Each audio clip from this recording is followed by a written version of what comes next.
Stargate Book presents Cyclomancy, The Secret of Psychic Power Control by Frank Rudolph Young. Digitally narrated using the voice of Edward Herman. Introduction. What this book will do for you. Isn't this something more than pure fantasy? Shakespeare, Hamlet.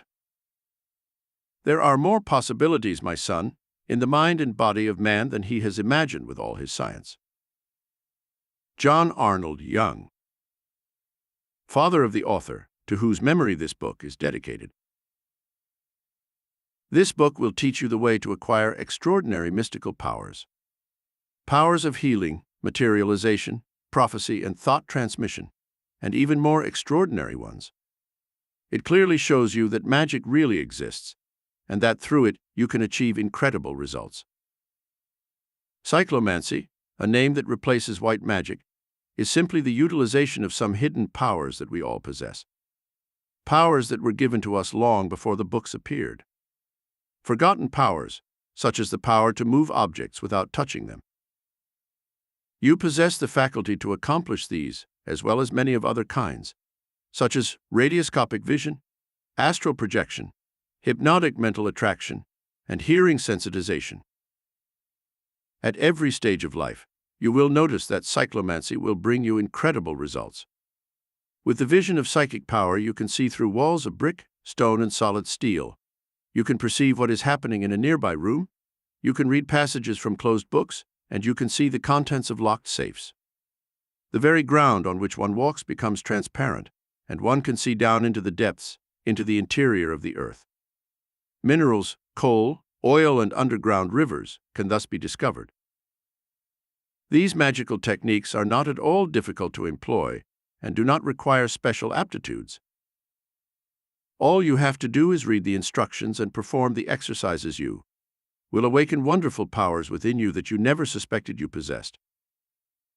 What kind of powers? For example, 1. The power to see a great distance by means of the astral telescope. 2. The power to discover the history of an object by simply holding it in your hands. 3. The power to know, thanks to psychometry, what happens at a certain place at a certain time, without being there. 4. The power to know what a certain person is like before you have seen him or her. 5. The power to travel with your astral body. 6. The power to use your astral arm and move objects without touching them. 7.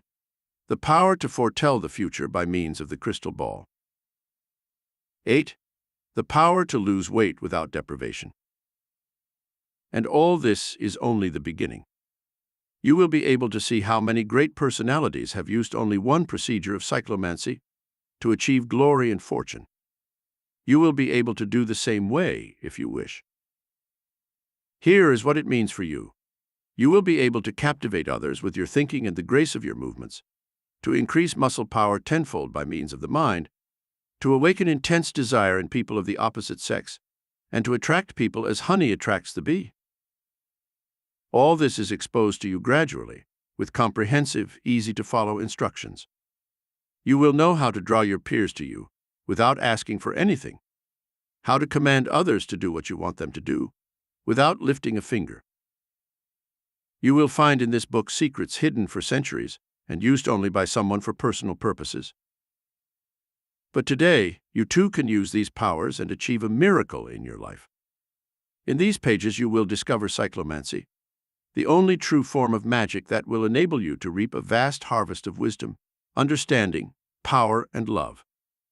You will discover how you can see the deep truth of things thanks to the wonderful third eye, and how to get all the information you need about a particular project thanks to the secret of psychic power. And all this is but a sample of the immense wisdom and insight that this book offers you. Your life changes instantly. If you desire money, look for the amazing techniques in Lesson 20. If you want a nice house, nice clothes, or jewelry, cyclomancy will easily get them for you. If you want a friend or relative to come to you and do what you want, simply project a psychic ray onto this person's mind. After a few seconds, this individual will agree with you and obey your orders. Thanks to these powers, your life will take on a new direction. Each day, which previously offered you only torment, will now give you a new victory. Your problems, no matter how disastrous they have been, will finally find their solution. Like a miracle. From today to tomorrow, you will turn sadness into joy, failure into success, hate into love, distrust into confidence, weakness into boldness, strength and vitality, boredom and apathy into joie de vivre and pleasure. Cyclomantics is magic, and it can also rejuvenate you. Through it, as you will discover in Lessons 6 and 7, you can tone your muscles and skin, look younger, fresher and more attractive, restore strength to your hair and skin, eat better, work better and sleep like a baby. Unlimited power is in your hands. Cyclomancy can do much more for you. To money, love, success, new friends, new energy, wisdom, you can add a more dynamic and authoritative personality, an improved power of concentration, an infallible memory, increased communication power, better resistance to colds, flu, and respiratory disorders. There are no limits to the possibilities of cyclomancy. This book offers you a proven progressive technique that will expand your aptitude for doing anything with unexpected ease and speed. You will discover for yourself a personality whose existence you never suspected. The concept this book proposes is revolutionary, and you must succeed, just as it has succeeded for hundreds of men and women who are no different from you. Lesson 1. How to make the high potential of the primitive self work for you. The primitive self is the prehistoric instinctive mind. As life progressed, from the instinctive age of fish, amphibians, reptiles, and birds, to the more intellectual age of the great apes and man, man felt less and less the need for this remarkable control that the primitive self-consciousness exercised over him, and felt more and more that of the powers of reasoning. Man, as a result, lost the psychic and muscular control with which the primitive self-consciousness had endowed the older but lower forms of life. The cerebral cortex developed, covering his conscious and subconscious. In fact, throughout the time of growth to maturity, even more of the primitive self-conscious element is lost. It is more developed in childhood, so the embryologists have determined. The cortex was then thinner, indicating that the power of reasoning was less important at this stage of life, and therefore interfered less with the primitive self-consciousness. It happens, therefore, that your occupations and daily life need the primal self-consciousness more than ever. Important decisions do not depend solely on the opinion of enlightened-minded people, as Presidents Eisenhower, Kennedy, and Johnson implied.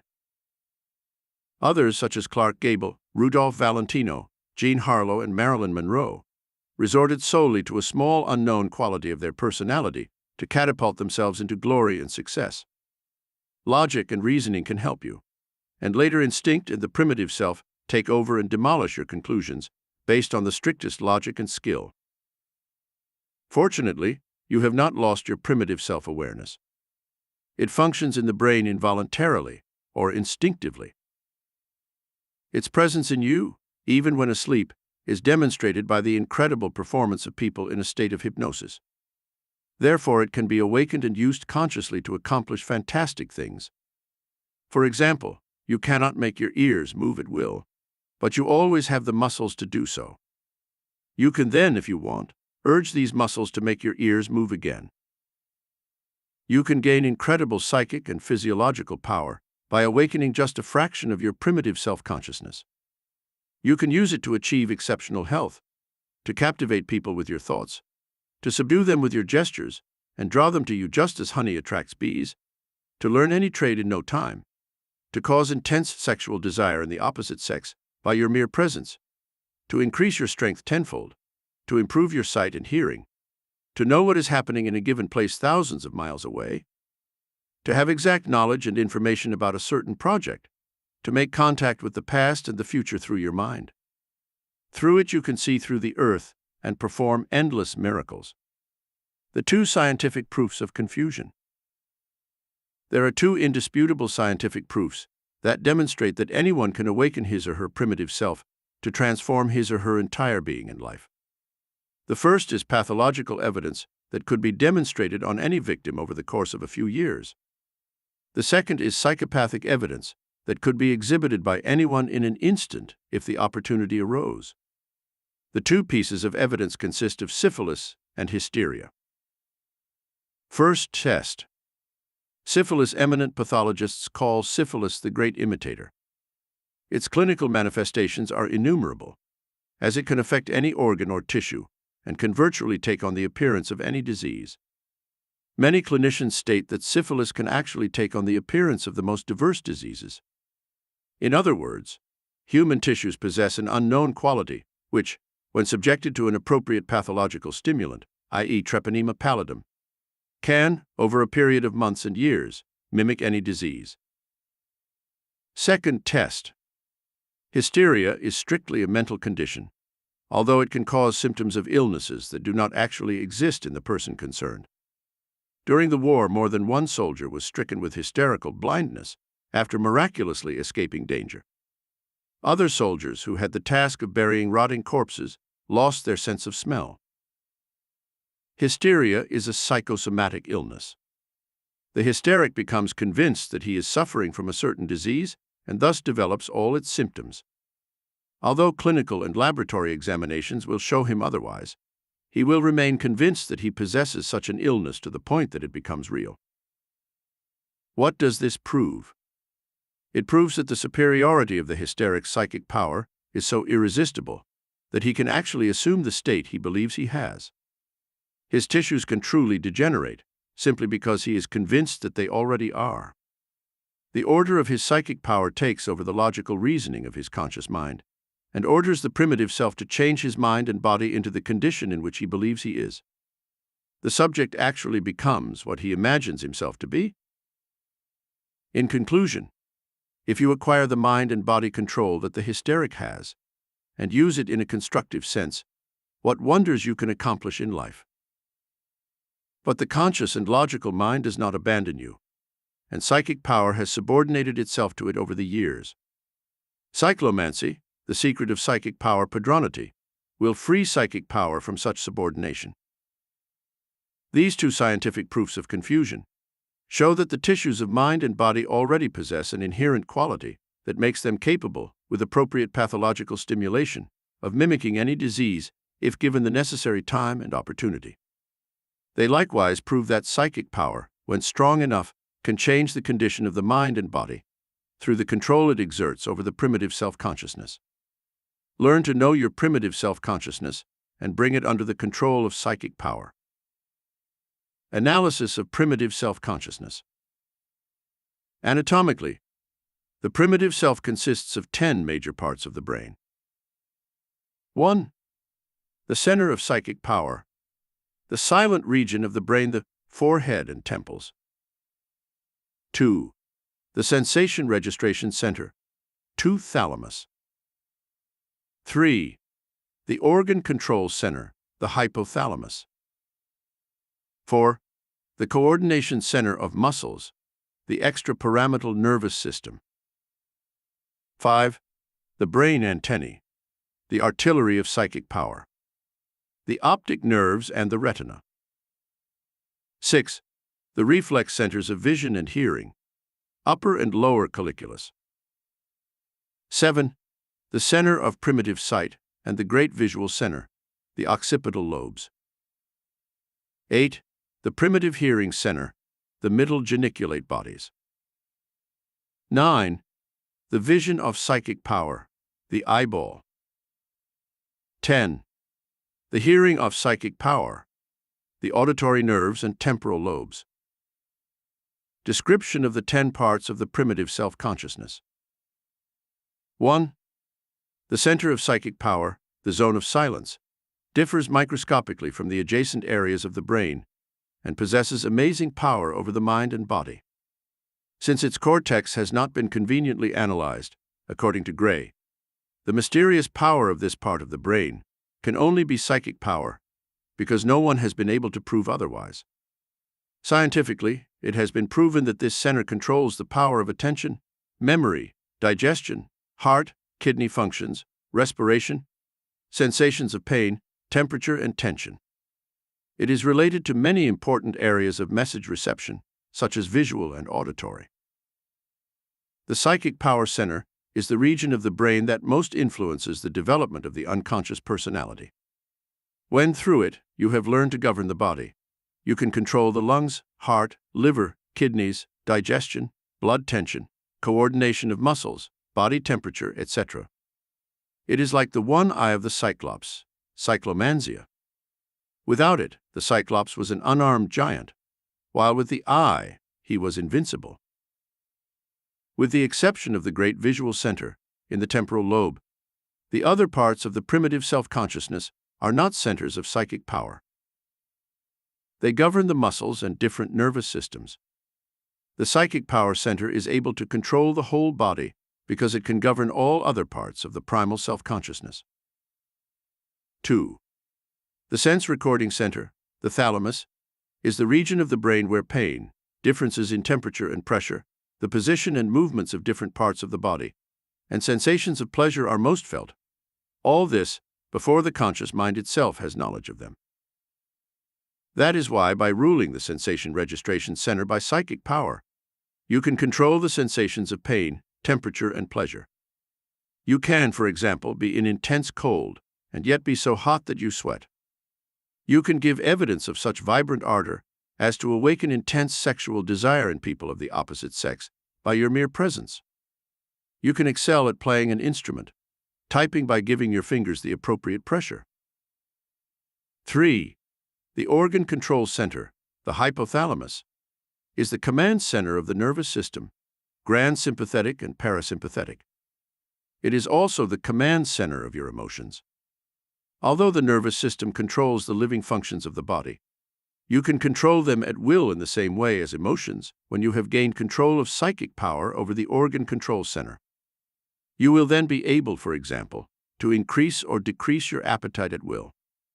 You will then be able to control your weight, regulate your bowels, avoid fears and nervousness, acquire invincible confidence and inexhaustible energy. 4. The muscle coordination center, the extrapyramidal nervous system, controls the coordination of muscles. Thanks to it, under the control of psychic power, you can perform incredible balancing exercises, increase the strength of muscles tenfold without increasing their volume, gain mastery in any sports activity. Coordination of muscles will prevent you from considerable effort in anything you undertake physically and increase your muscle power and effectiveness. Take a real but simple example of muscle coordination, and you will see that the muscle coordination center will do wonderful things for you. How the biceps lift a light weight. First movement. The biceps contracting to lift the weight. Second movement. The triceps, its antagonist, is induced to relax by the coordination center of the muscles so that the biceps can contract without resistance. Third movement. The triceps does not relax completely, but it also contracts to restrain the biceps. In each case, it contracts less than the biceps. Fourth movement. The muscles that bind the elbow contract, thanks to the coordination center of the muscles, to secure the elbow joint and allow the biceps to lift this light weight with minimal effort. In this way, the biceps lifts a light weight. How the biceps lift a heavier weight. First movement. When you lift a heavy weight, the biceps contract more forcefully. Second movement. The triceps relaxes immediately, but because of the coordination center of the muscles, it also contracts more to break the biceps more forcefully. Third movement. The shoulder and forearm muscles, which contracted weakly at first, now do so more forcefully to stabilize the shoulder and fist joint, as well as the elbow joint, so that the biceps can lift the most weight with the least effort. How the biceps lift a heavy weight. First movement. When you lift a heavy weight with your biceps, almost all the fibers of the biceps muscle contract. Second movement. The triceps relaxes immediately, but also contracts more forcefully to restrain the biceps. Third movement. The coordination center of the muscles forces virtually every muscle in the body to contract to stabilize all the joints in the body and allow the biceps to lift the large weight with minimal effort. The muscles in your feet and legs contract to lock your ankles and knees so you can maintain your position despite the pull of your weight downward. Those of the hips lock the hip joint to keep you in the upright position. The muscles of the back, chest, and abdomen contract to keep your head, shoulders, and chest straight. The muscles of the face and forehead also contract as a result of the psychic power and determination exerted by the mind.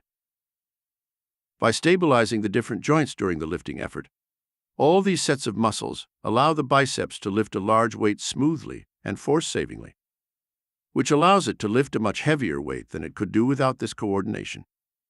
When you govern the coordination center of the muscles through psychic power, you can become as strong as Hercules without even training. You will gain mastery of new activities that demand grace, quickness, and rhythm with extraordinary rapidity. 5. The cerebral antennas, the artillery of psychic power. These are the optic nerves and the retina. The retina is an outgrowth of the brain and a true independent nervous system. It does not resemble any other sensory organ. Due to the different projections of heat, radiation, and waves of the cerebral antennae, you can emit or receive messages and waves at any distance. You can affect the health of people near and far.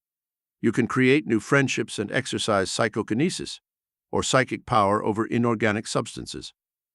They are also called brain horns. 6. The reflex centers of sight and hearing. They economize a considerable amount of energy daily and are not affected by sensations. They give you considerable prestige, graceful feline movements, and give the mind the ability to function while you are in motion with maximum performance. This makes you proficient in business and social life. 7.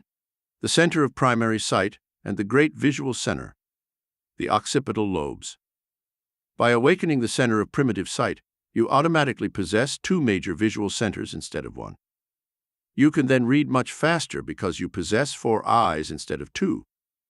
Later, as you develop the great visual center, you will increase the faculty of recognizing, determining, identifying colors and shapes, and acquire a more penetrating artistic eye. You can do the same thing when you are on the move and excel in activities, crafts, and sports as you never did before. 8. The primitive hearing center. Because of the mysterious cochlea electricity it possesses, and which you can develop enormously, your hearing can come very close to the super-receptivity of the hysteric, who hears 16 times more than you, and the radar hearing of the bot. 9. The vision of psychic power. By acquiring the action power of the vision of psychic power, you can acquire the microscopic and telescopic eye and see through matter and to long distances. By creating an astral tube, you can see astrally at great distances. Through the power of the eyes, you can reach out and touch people 20 feet away. 10. Psychic power hearing, the auditory nerves and temporal lobes, enables you to considerably improve your hearing, to distinguish sounds amidst the most diverse noises, to hear sounds before you have even heard them, to create an astral ear, to receive sounds from very great distances, and to improve hearing in great proportions, just as the blind do. To sum up, it can be said that the primitive self-conscious can recover a superhuman part of your sleeping powers, mentally, physically, and astrally. That is why the potential of the primitive self is so fantastic. With the following lesson, you will begin to awaken it. 3 steps to conduct psychic power in every part of the body. Whatever part of the brain or body you wish to command with psychic power, always employ the same technique. It consists of 3 stages. First stage. Give the order in your conscious mind, or, if it lacks the power of action to execute it, transfer the order to the psychic power center. This is an easily attainable stage if you process your order well. Second stage. Direct the order of psychic power from the forehead through the entire length of the nerve that EO carries into the part of the brain or body you want to rule. Third stage. Now fix the order of psychic power in this part, and it will incite it to do what you want. In the second lesson, you will learn how to perform these 3 steps, and immediately afterwards, you will engage in other experiences. The dynamite hidden in protoplasmic irritability. You are able to direct an order of psychic power through nerves to any part of the brain and body by means of the dynamite hidden in your protoplasmic irritability. Irritability, or tendency to react to a stimulus, is a fundamental property common to all protoplasm, and your nerves, like every other living tissue, are composed of protoplasm. From a protoplasmic point of view, beings are different from each other. Each individual has its own smell that a dog or cat can easily detect. The irritability of protoplasm depends on the hidden dynamite that possesses an electrical potential. When the protoplasm is stimulated or excited, even by psychic power, an electric current is unleashed that spreads along the tissues of the organ of which it is a part. This is the hidden dynamite. This protoplasmic electric current is obviously weak, but that does not make it any less important. Thanks to this dynamite hidden in your nerves, you can direct the orders of psychic power to any part of the body and brain that you want to govern. The disadvantages of order habituation. There are a few pointers to follow to make the most effective use of this hidden dynamite. Nerve tissue instantly regains its magnetized state as soon as the current has moved into the designated tissue. That is why you should never direct the orders of psychic power through your nerves for more than 2 seconds at a time.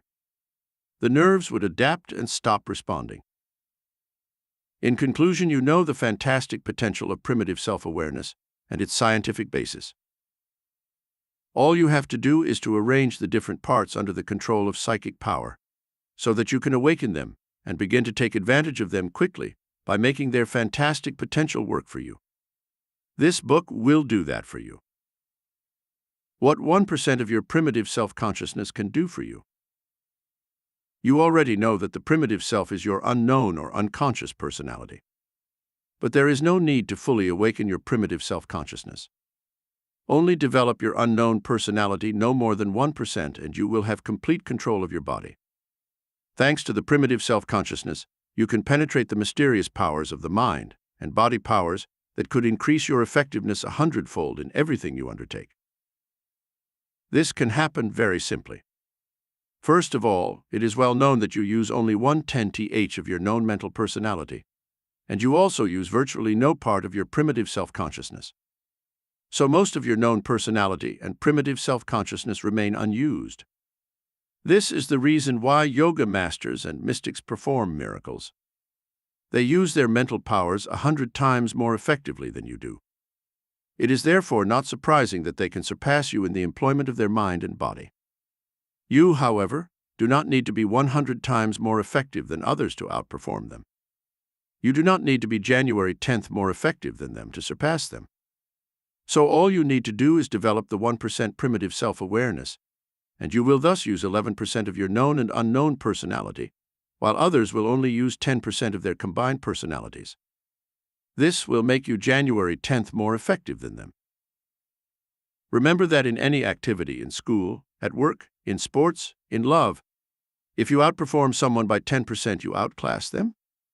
If a firm consistently earns 10% more than its rival, it will put it out of business, because it will earn less and less until it is outclassed by 20 or 30%. The same rule of competition applies with people. At first you overtake the rival by 10% and then overtake others by 20%, 25% and more. From this moment the rival is in your dominance. That is why you have to gain mastery and know how to develop primal self-awareness and use the hidden power of the mind and body. Lesson 2. How to place the conscious mind, the sensation recording center, and the organ control center under the control of psychic power.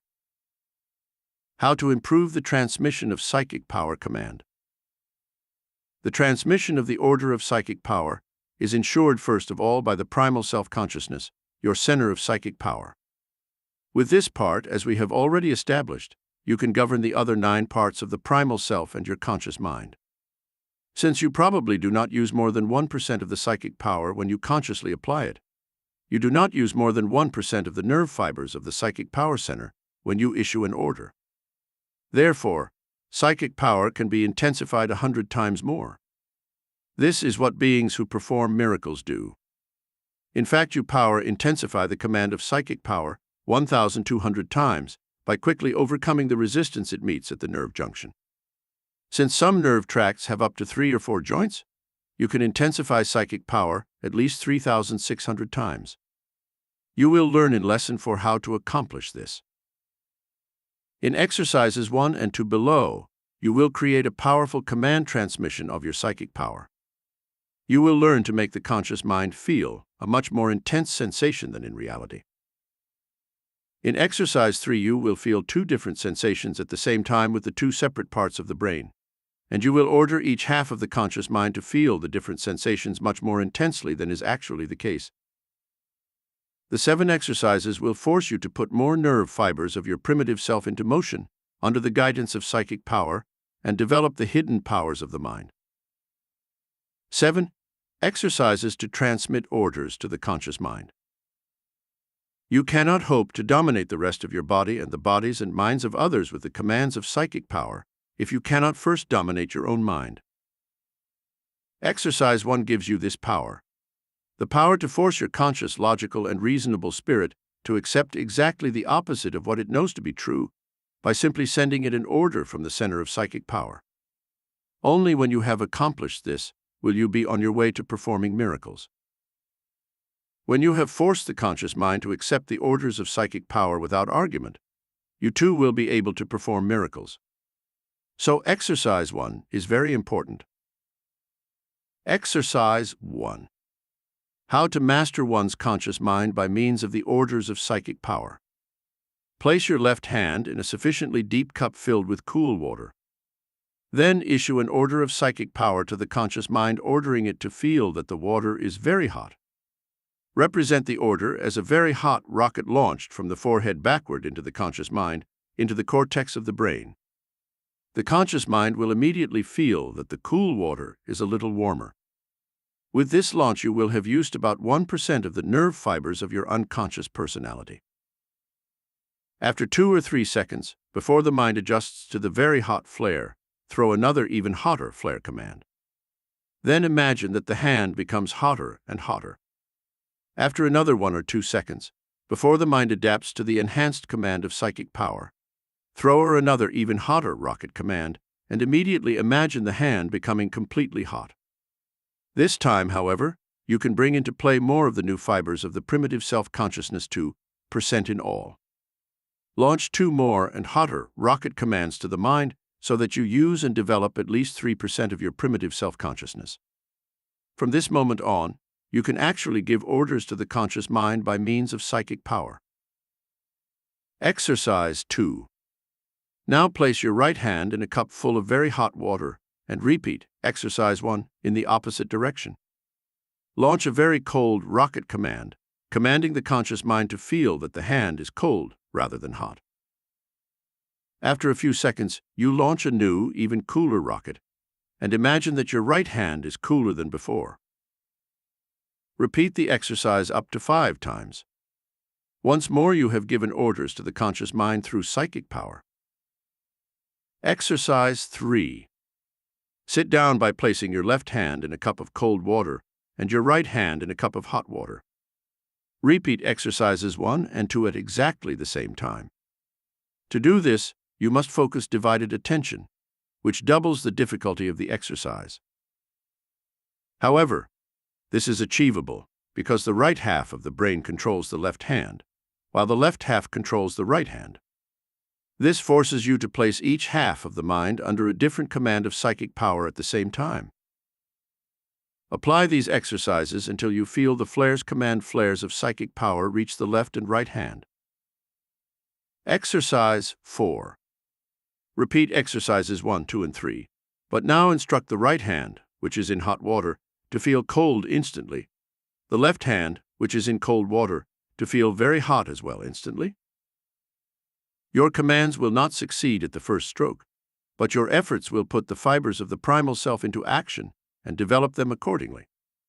When you feel an immediate and noticeable change in the temperature of your hands after issuing the commands of psychic power, you will be able to realize higher designs with much greater ease.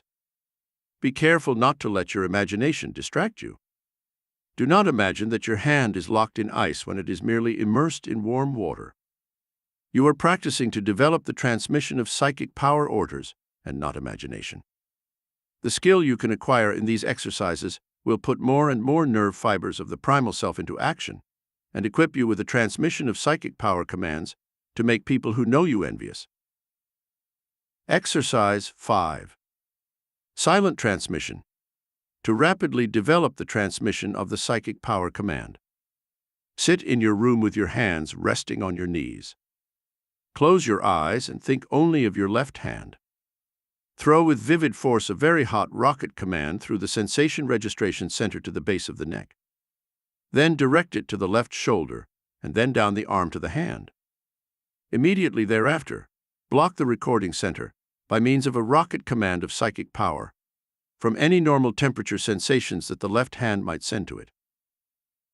Continue to throw rocket command reinforced by psychic power to your left hand to increase its feeling of warmth. Exercise 6. Repeat exercise 5, but now throw a rocket command cold from psychic power at your right hand. Exercise 7. Cross-silent transmission. Repeat both exercises 5 and 6 at the same time. Launch the psychic power command to the left hand from the right half of the forehead, and at the same time, launch a similar rocket to the right hand from the left half of the forehead. With exercises 5, 6, and 7, you will quickly develop all the transmission of the psychic power command that you need for the prompt realization of your ends, using the various possibilities offered by Cyclomancy. How to develop a sense of time through control of psychic power.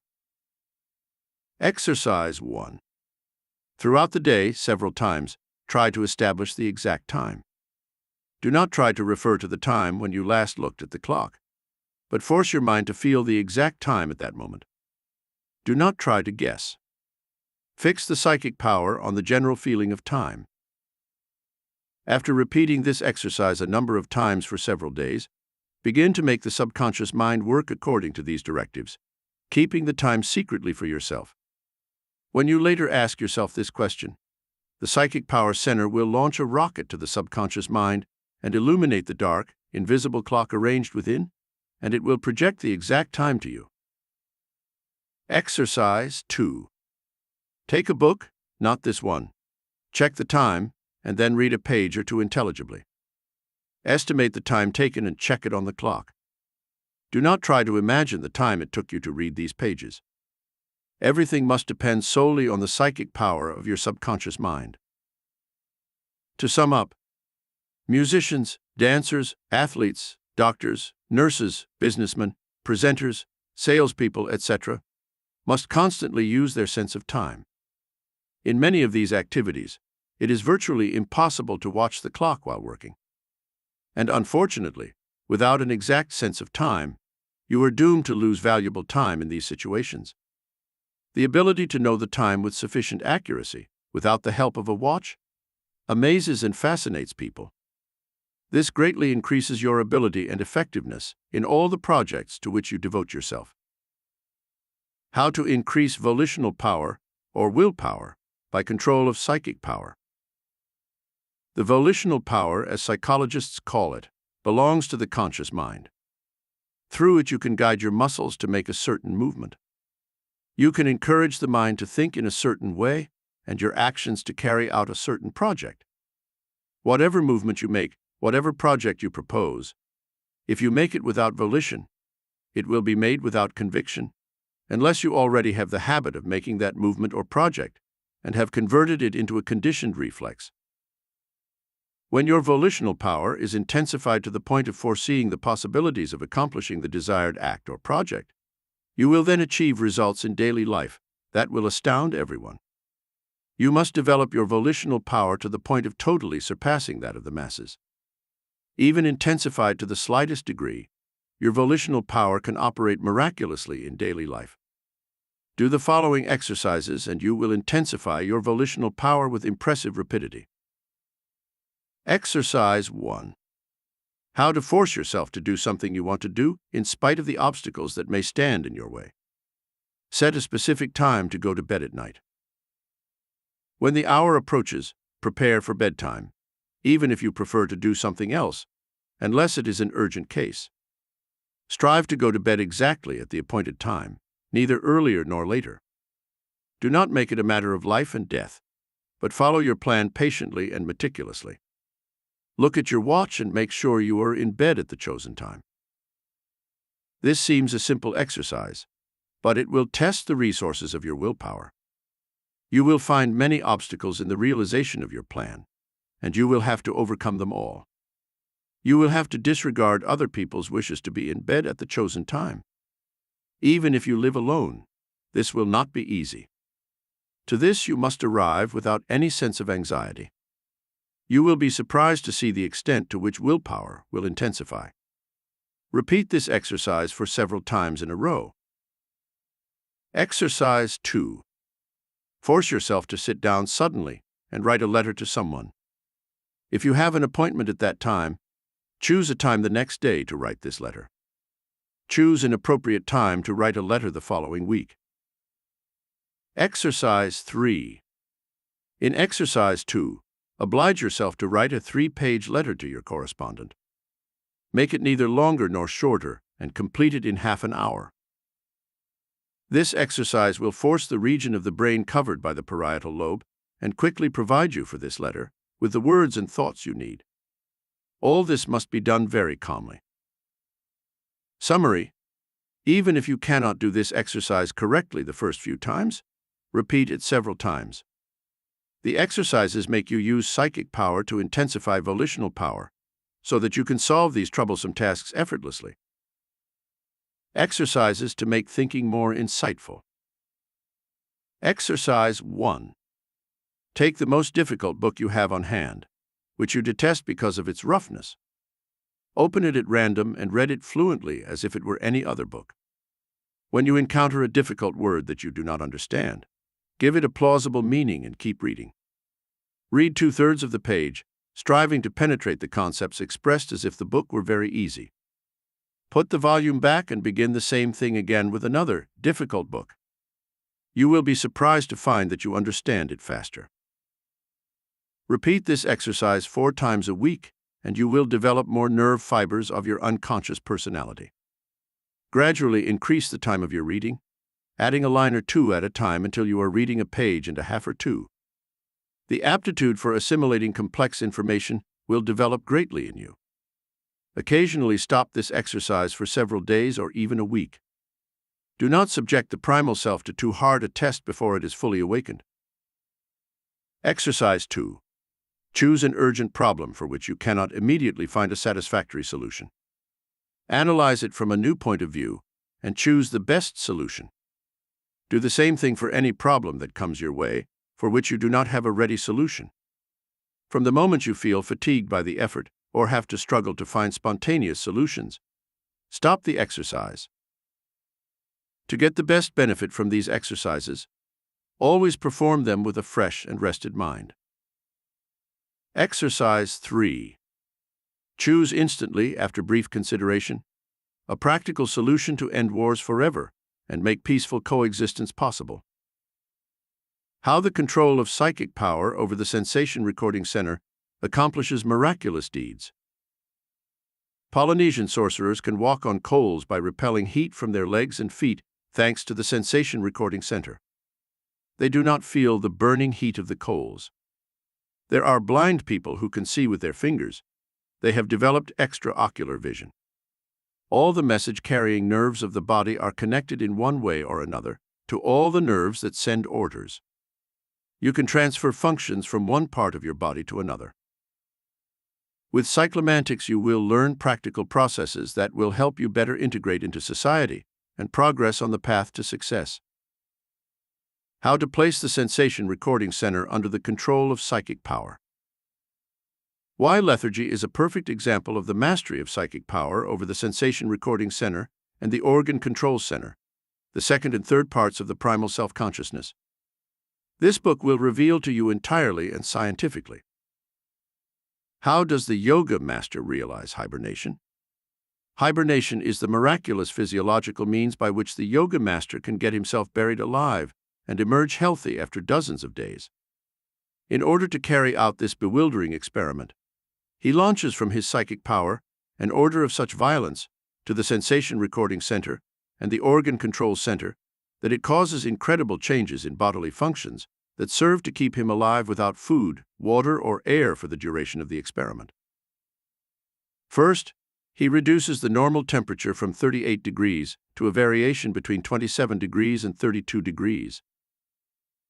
Second, it extraordinarily reduces the rhythm of the heart and breathing. Third, the pressure drops to a point where it cannot be measured. Fourth, decreases urine production or totally suppresses it because of its incredible control over kidney function.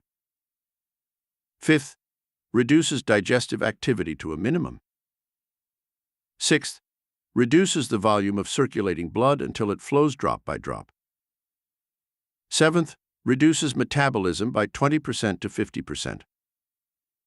Eighth, under such conditions, the body practically does not demand food.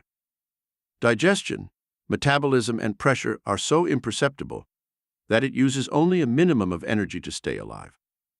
Only very little oxygen is needed to breathe. The average normal man would die under such conditions because he could not slow down his life process to such a degree and would require more oxygen to stay alive. Ninth, because the body in this state breathes little oxygen, fat is converted by complex biochemical processes into carbohydrates, releasing oxygen. Thus, during hibernation, oxygen supply is ensured. To be more clear, the body gets the necessary oxygen not from the air, but from itself, by converting fat into carbohydrates. By placing the sensation recording center and the control center of the organs under the control of psychic power, the yoga master can put himself in a state of hibernation and live 40 days without food, water, or air. This is how the squirrel and the bear hibernate without the worry of food. Exercise. How to get warm when you are cold. On a day when it is cold, take a walk less covered than usual. The sensation recording center receives a sense of coolness and transmits it to the conscious mind. Immediately send a rocket command from the psychic power center to the sensation recording center, ordering it to warm you up. The sympathetic nervous system will provide it. Do not abuse this exercise and bring a spare pullover just in case. Repeat this exercise in even colder weather. Keep your hands and feet warm by means of gloves and woolen socks. Do not let your extremities get cold. Do not expose yourself to the cold for too long. Gradually develop psychic power control over your body temperature. Fearlessly resist the feeling of cold for a few moments by commanding the sensation recording center to keep you warm. How to develop spatial discrimination or sense of direction in space? By developing a sense of direction in space, you will add positional and visual confidence to your feet. Exercise 1. How to put eyes on your feet. Stand upright at the far end of a room or in a corner. Look straight ahead at a spot on the wall. Close your eyes and walk toward that spot. No obstacles should stand in your path. Keep one hand outstretched in front of you to avoid bumping into the wall. Force your legs to walk straight with your eyes closed, and you guide them with a command of psychic power. When you touch the wall, open your eyes and calculate the distance to the point you had set out to reach. Practice this exercise until the psychic power command achieves perfect mastery of the sense of direction in space. Exercise 2. Return to the starting place and look again at the dot on the wall across the room. Now, turn to the side and close your eyes. Without opening them, turn around with your face in the direction of the established point on the other wall. With your hands stretched forward, cross the chamber again. Reach the wall, open your eyes, and calculate the distance to the established point. Practice this exercise often, which exercises the command of psychic power to direct the center of registering sensations with the immediacy of memory. Exercise 3. Return to the starting point and look again at the spot on the opposite wall of the room. Make a half turn so that you are facing the wall that was behind you. Close your eyes. Go around again with your eyes closed and cross the room to the same spot on the wall. When you arrive, open your eyes and calculate the distance gap as usual. Exercise 4. You will be masters of the controlled sense of the psychic power of direction in space when you can turn completely twice on yourself with your eyes closed before crossing the room and heading directly for the spot on the wall. Do these exercises one after the other. They begin with the fixation of the point across the room in your conscious mind. Once your eyes are closed, you rely on the command of psychic power to guide you straight to the appointed point. How to place the center of organ control under the control of psychic power. Since the organ control center governs all functions of the body, bringing it under the control of psychic power can have unlimited beneficial effects on health. Thanks to it, for example, you can reduce your weight, gain appetite, regulate the bowels, eliminate nervous tension, normalize sleep, fight disease, and control the emotions of fear, anger, pleasure, and joy.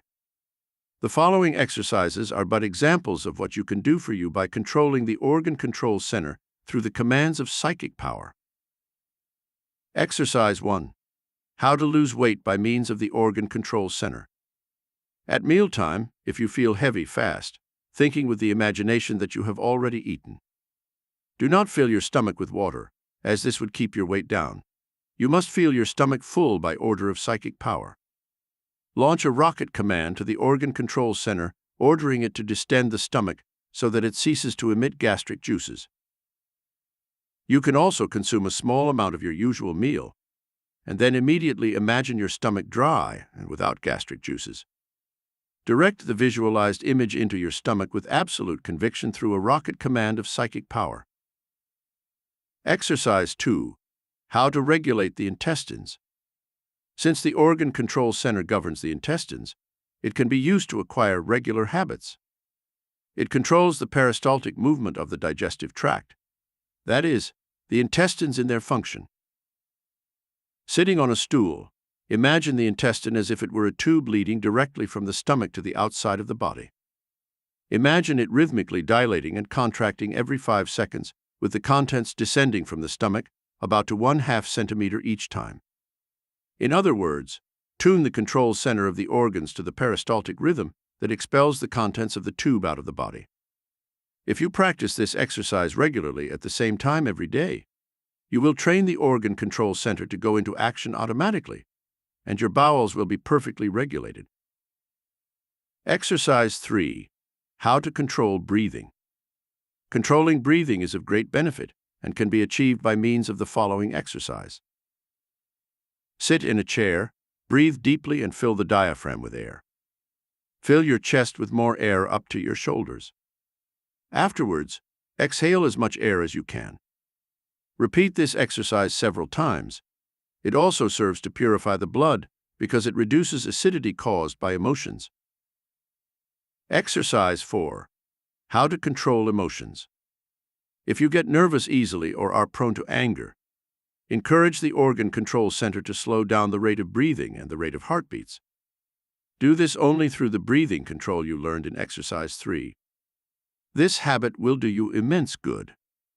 Breathe as deeply as possible because you will store more oxygen and the rhythm of breathing and heart rate will automatically slow down. Reflexively, they will control your emotions. Reflexively means an involuntary movement in response to another stimulus. By developing conscious control over the sensation recording and organ control centers, you can develop your intelligence. Psychologists Penfield and Jasper argue that consciousness is based in the sensation registration and organ control centers, and in the upper parts of the upper brain trunk.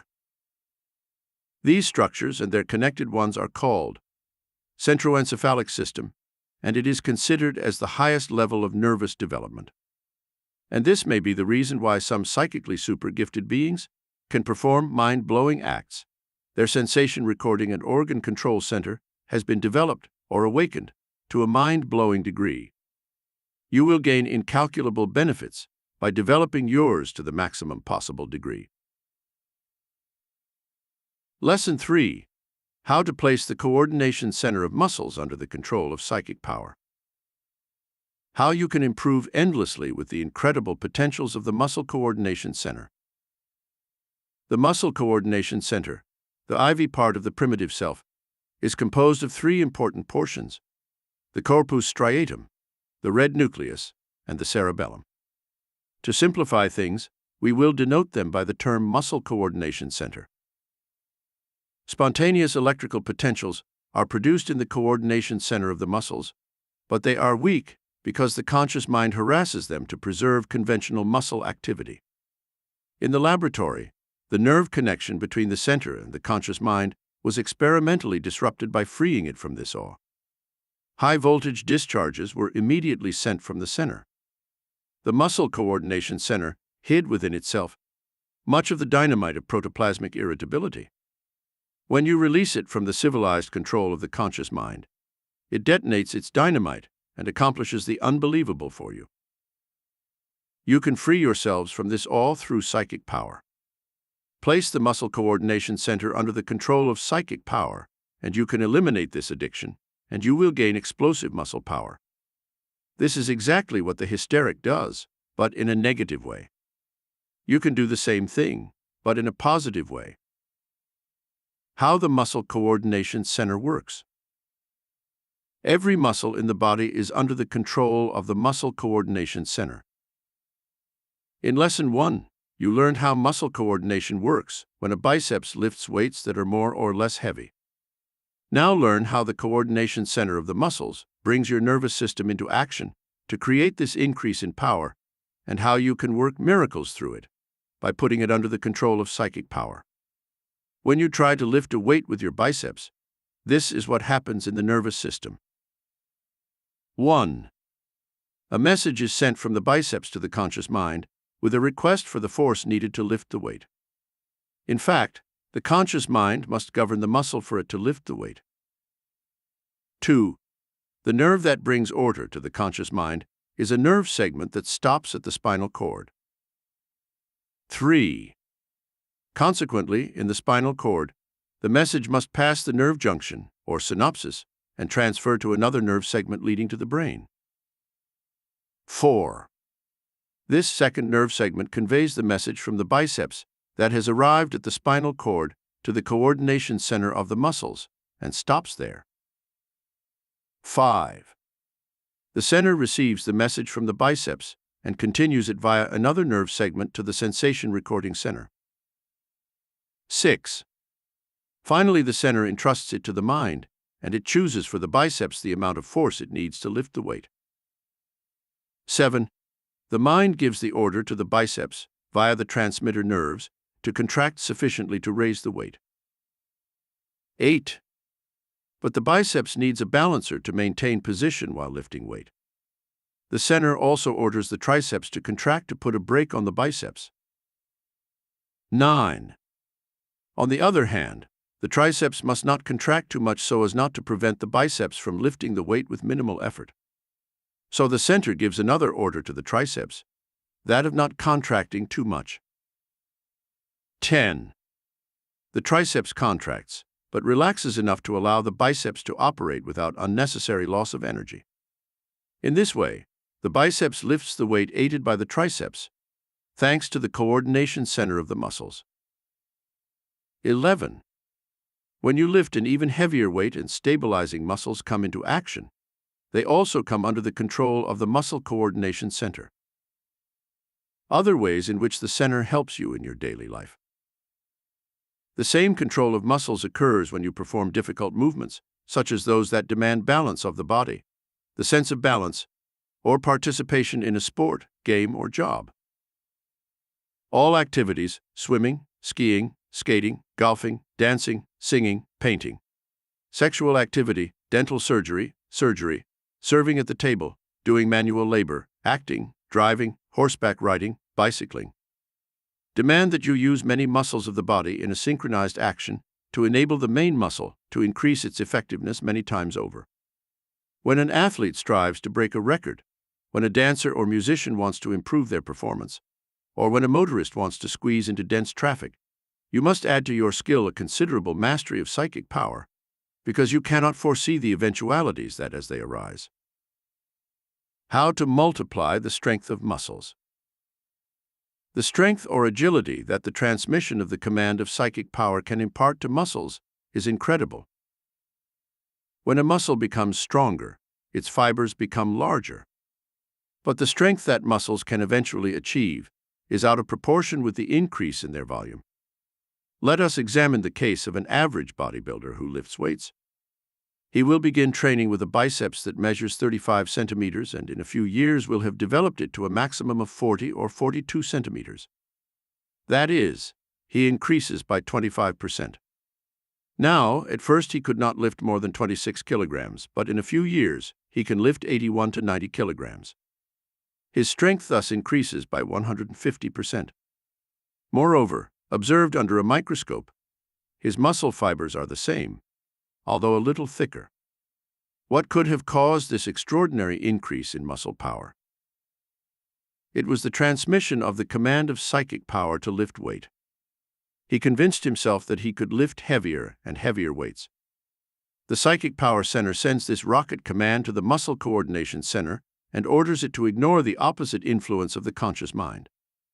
High-voltage charges are immediately sent from the center and add strength to the stabilizing muscles. This allows the main muscles to increase their effectiveness 6 times more than tissue development would suggest. If this bodybuilder were of the caliber of a champion, he could lift up to 125 kilograms, even with arms no bigger than his own. Thus, his strength would increase by 245%, while his muscles would only grow by 25%. It would increase about 10 times in proportion to the increase in muscle volume. How to develop control of psychic power over muscles. For a muscle to fully receive order, it must receive messages from multiple message-carrying nerves. Otherwise, it is only partially stimulated, and only some of its fibers contract. Nevertheless, with an order of psychic power strong enough, you can engage a considerable number of message-carrying nerves to send messages to the command nerve of any muscle. The body itself acts this way with the coordination of muscles, but you can do it to a higher degree with the orders of psychic power, so that the muscle contracts fully at your will. This is how many athletes who rely on power as well as speed break records. This also explains how little-muscled men can perform miracles of physical strength without special training. Their command transmission of psychic power is 109 times more powerful than that of the average man. The following exercises will develop control of physical strength over the coordination center of muscles, whether for strength and agility, or for grace or beauty of movement. Each of these qualities that you acquire will give you self-confidence and help you overcome any obstacle. Exercises to develop mastery over muscles, man. Exercise 1. How to increase your strength in any sport. Suppose you are a runner, a hammer thrower, a swimmer, a jumper, a boxer, or play any sport that demands strength and dexterity. You put all your strength into your movements, but you need more to do better at winning. The conscious mind, sensed by the pain you feel in your muscles when you have put in all the effort, tells you that you have reached your maximum for that day. Refuse to believe it and prepare to overcome it. Relax from head to toe and breathe deeply to saturate yourself with electrons. Put yourself in the position of repeating the effort now, but remain relaxed. Throw a rocket command of psychic force at the conscious mind, ordering it to get a better result from the muscles. Before the mind can discuss the usefulness of this order, hit it with another rocket command of psychic force. Tense the muscles and go into action. If you have added weights to the bar, the mind will react with a shock or a dark foreboding of impending failure. Eliminate these forebodings immediately with a third rocket command ordering the mind to keep pushing the hands. Do not desperately try to be stronger. Calmly accept the principle that you are strong enough and let your muscles adjust to your new concept of their vigor. Put all your strength into it. but do it as if you had kept it in reserve until now. You will be surprised how quickly your strength will increase. Do this exercise once a week, trying not to fatigue yourself. You will get better results that way, because your muscles need more days to fully regain their strength after abnormal exertion. Exercises to develop psychic force control over muscles. Woman. Exercise 1. How to quickly acquire the grace of a model. Arrange on the bedside table a newspaper with a photograph of a model in a beautiful pose. Try to imitate the model's pose in front of a mirror. Copy her from head to toe. The twist of the body, the height of the shoulders, the position of the arms, hands, and fingers, the line of the neck, the position of the head, the gaze, and the smile. Exercise 2. When you are satisfied with your imitation, copy another one. Continue until you have learned 4 different trials very naturally. Exercise 3. Repeat the 4 poses quickly and deftly so that you can drag a possible spectator. When you do a new pose again, remember the exact position in which you must place each body part so that it is in harmony with the others. Be attractive and create a personality. Some of the best models have a barely passable figure, but when they pose, they create a personality that stands out. They are able to do this by mastering their psychic power over the muscles of the body. Do not make any abrupt gestures and move from one pose to another just as the dancer does when dancing. These exercises are enjoyable. They enhance your charm, particularly when you are conveniently dressed for this occasion. Be weightless as if you were walking on clouds. Exercise 4. Repeat the first 3 exercises until you can perform them perfectly. A skirt or short pants demand great skill in leg pose. An evening gown demands skill and elegance in body pose. After gaining perfect mastery in these poses, you can go anywhere and present yourself to anyone confident that the charm of the movements will win everyone's eyes. Lesson 4. How to bring the nerve union points under the control of psychic power. In previous lectures, you were shown repeatedly that nerve junctions, or synapses, were an obstacle to the passage of messages sent from the body to the brain, as well as for messages from the brain to the body. Since virtually all nerve passages involve one or more points of union, the speed of reflexes can be delayed considerably. This lecture will teach you how to increase the speed of messages across nerve junctions, and how to incredibly improve the effects of nerve messages and brain commands. Their speed of transmission is significantly slowed in nerve junctions because they must bypass the junction between the 2 nerve segments before they can continue on their way. The chemical nerve bridge and how it conducts messages beyond nerve junctions. The nerve junction point is where one nerve segment ends and where another segment begins. When the message reaches the end of the first segment, it stops. But the end of this segment releases a fluid, acetylcholine, that allows the message to transfer from one segment to the other, so that the second segment can carry it to its destination. Often there is a third, smaller segment between the 2 segments, which means there are 2 more conjunctions to overcome. This constitutes a 40% loss of time in the transmission of the message. The reason for this delay is that the resistance the message encounters when passing through the junctions is 12 times greater than when passing through the nerve, because the nerve end must produce acetylcholine first in order for the message to be conveyed beyond the nerve junction. In addition, the nerve fiber does not fatigue, while the junction point consumes energy, which increases even more the resistance the message may encounter. To send messages or orders more quickly through the nerves, you must send them more quickly beyond the junction points. You must also intensify the electricity of the nerve that sends the message. All this is necessary because accelerating messages speeds up reflexes and helps to make you think and act quickly and prolong your youth. This also enhances the power of action of psychic force and makes you able to project it onto another person with such speed that he cannot escape its influence. The psychic arc. How to create it to reduce resistance at nerve junctions. In the laboratory, resistance at nerve junctions can be greatly reduced by stimulation of the message-carrying nerve. Acetylcholine is enhanced in the secretion of the first strong stimulus given to the nerve. After a short pause in which the acetylcholine gradually dissolves, a second stimulus is given to the nerve. This time the message passes through the junction point more rapidly because some undissolved acetylcholine still remains. Before long, the nerve is stimulated for the third time. After many stimuli, the junction point retains such a large part of acetylcholine that its resistance to the next message can be reduced by 1/8 of its origin. You can achieve similar results in daily life through the psychic arc. This is the name of the process of thinking the opposite of the situation you face to counteract its effects on the conscious mind. If you are faced with a situation that disturbs you, think of something that will calm you down. But only think about it for 2 seconds.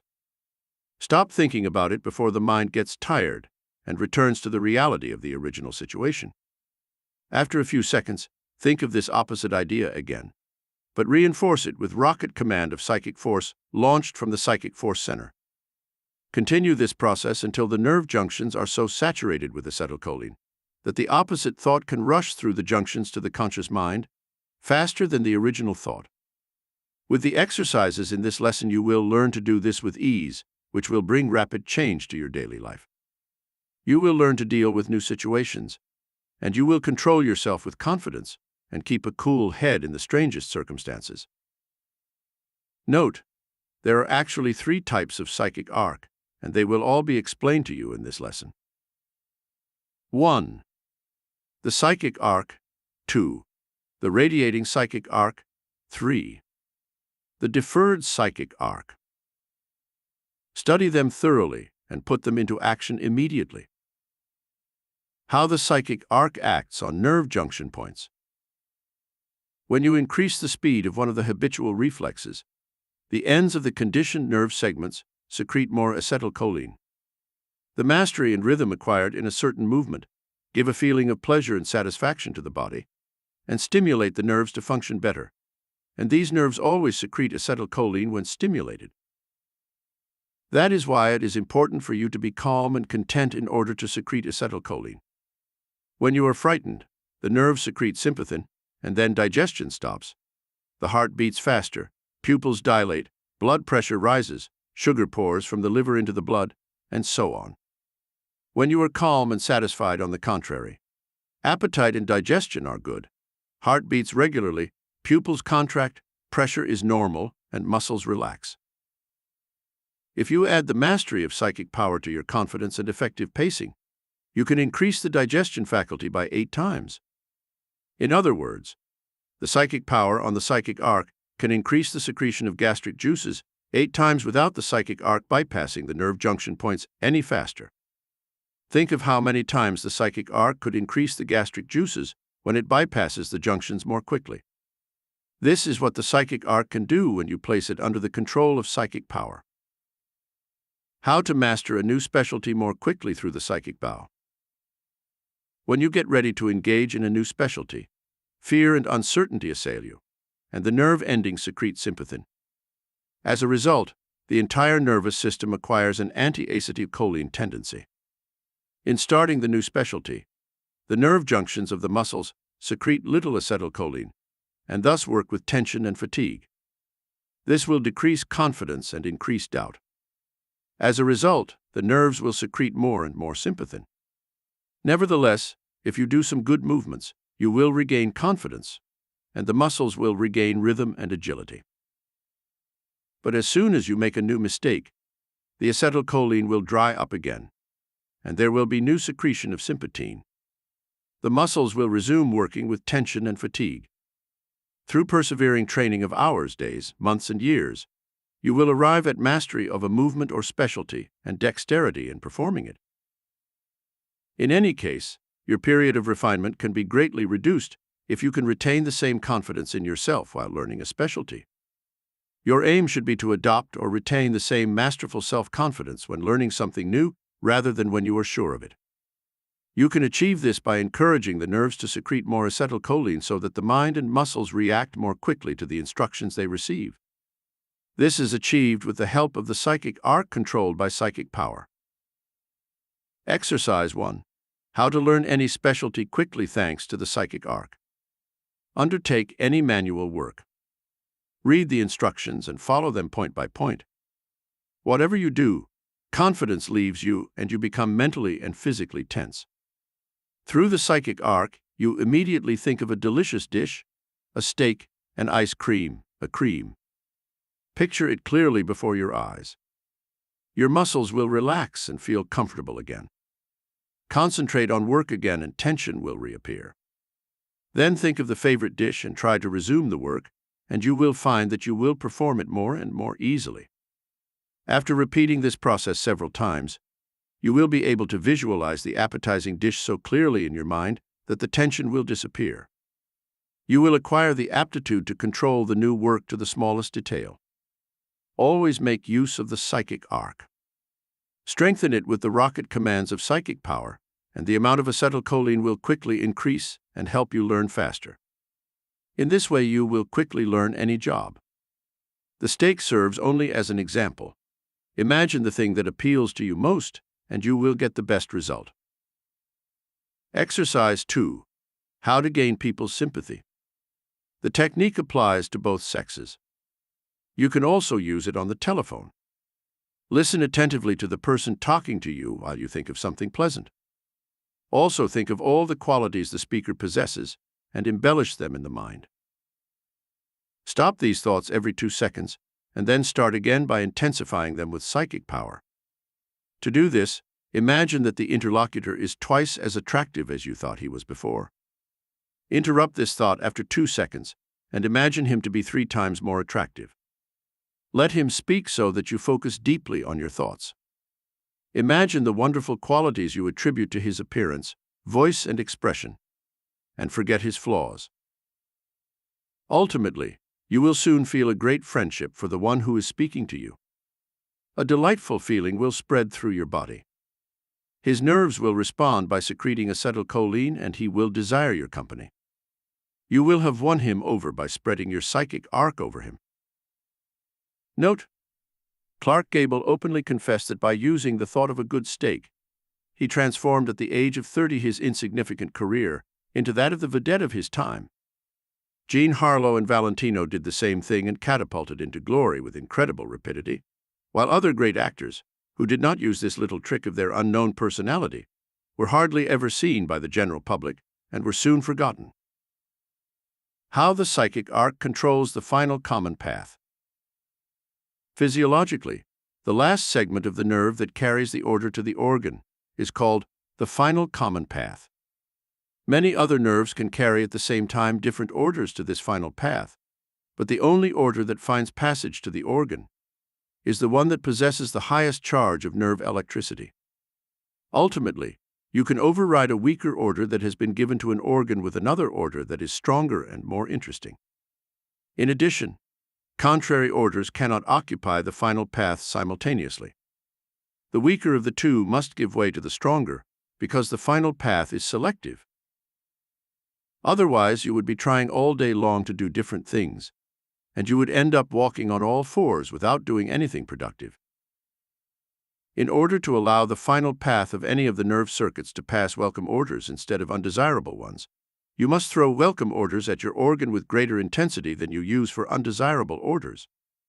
If you throw all orders with the same power, the final path will no longer know which ones to let through, and you will no longer be able to accomplish anything specific and progressive. This is a scientific fact that you must realize clearly, because it reveals to us an easy means of eliminating negative influences that can harm the body. All you have to do is to cancel these influences with a more powerful contrary command. This is what the psychic arc does for you. It can be used to overcome complexes of inferiority, depression, sadness, discouragement, shame, despair, fear, anxiety, embarrassment, or any other negative mood that threatens you in the course of an unpleasant situation. Think of the opposite. Think of a steak if you cannot think of anything else. Think realistically so as to erase the thought that oppresses you. When the two thoughts simultaneously reach the junction point of the nerves preceding the final path, the psychic arc will fill the void with more acetylcholine, and the obsessive thought will dissipate, as well as the sympathy will dissolve. If you immediately intensify with a psychic power command by ordering the steak to be even more delicious, the effectiveness of the psychic arc will be considerably increased. In this way, you prevent the negative thought from affecting the organ. Its influence will be nullified. If the obsessive thought will have already passed the junction of nerves before you can rush in with the psychic bow, throw the psychic bow in the final path several times in succession, every 2 seconds, stopping a few seconds each time. Throw it 10 times. This will gradually make the negative thought disappear and get it out of your mind. Sustain the attack at the end with 2 or 3 rocket commands of psychic power, and this will totally annihilate the negative thought. How to employ the power of the radiating psychic arc. Take hold of the incredible power of the radiating psychic arc. The body reacts to a stimulus in a specific way because not all nerve junctions offer the same resistance to an equal stimulus. When you apply a certain stimulus to the body repeatedly, a habit or conditioned reflex is created, and the stimulus will cross the junction points more easily. Nevertheless, if the intensity of the stimulus is increased to the point that it spreads throughout the nervous system, a psychic arc would form in response, and this is scientifically called irradiation. It is a radiating psychic arc. The response power of the irradiant psychic arc eludes all description. It can be used in the most diverse ways, and it is not possible to enumerate them all. Exercise.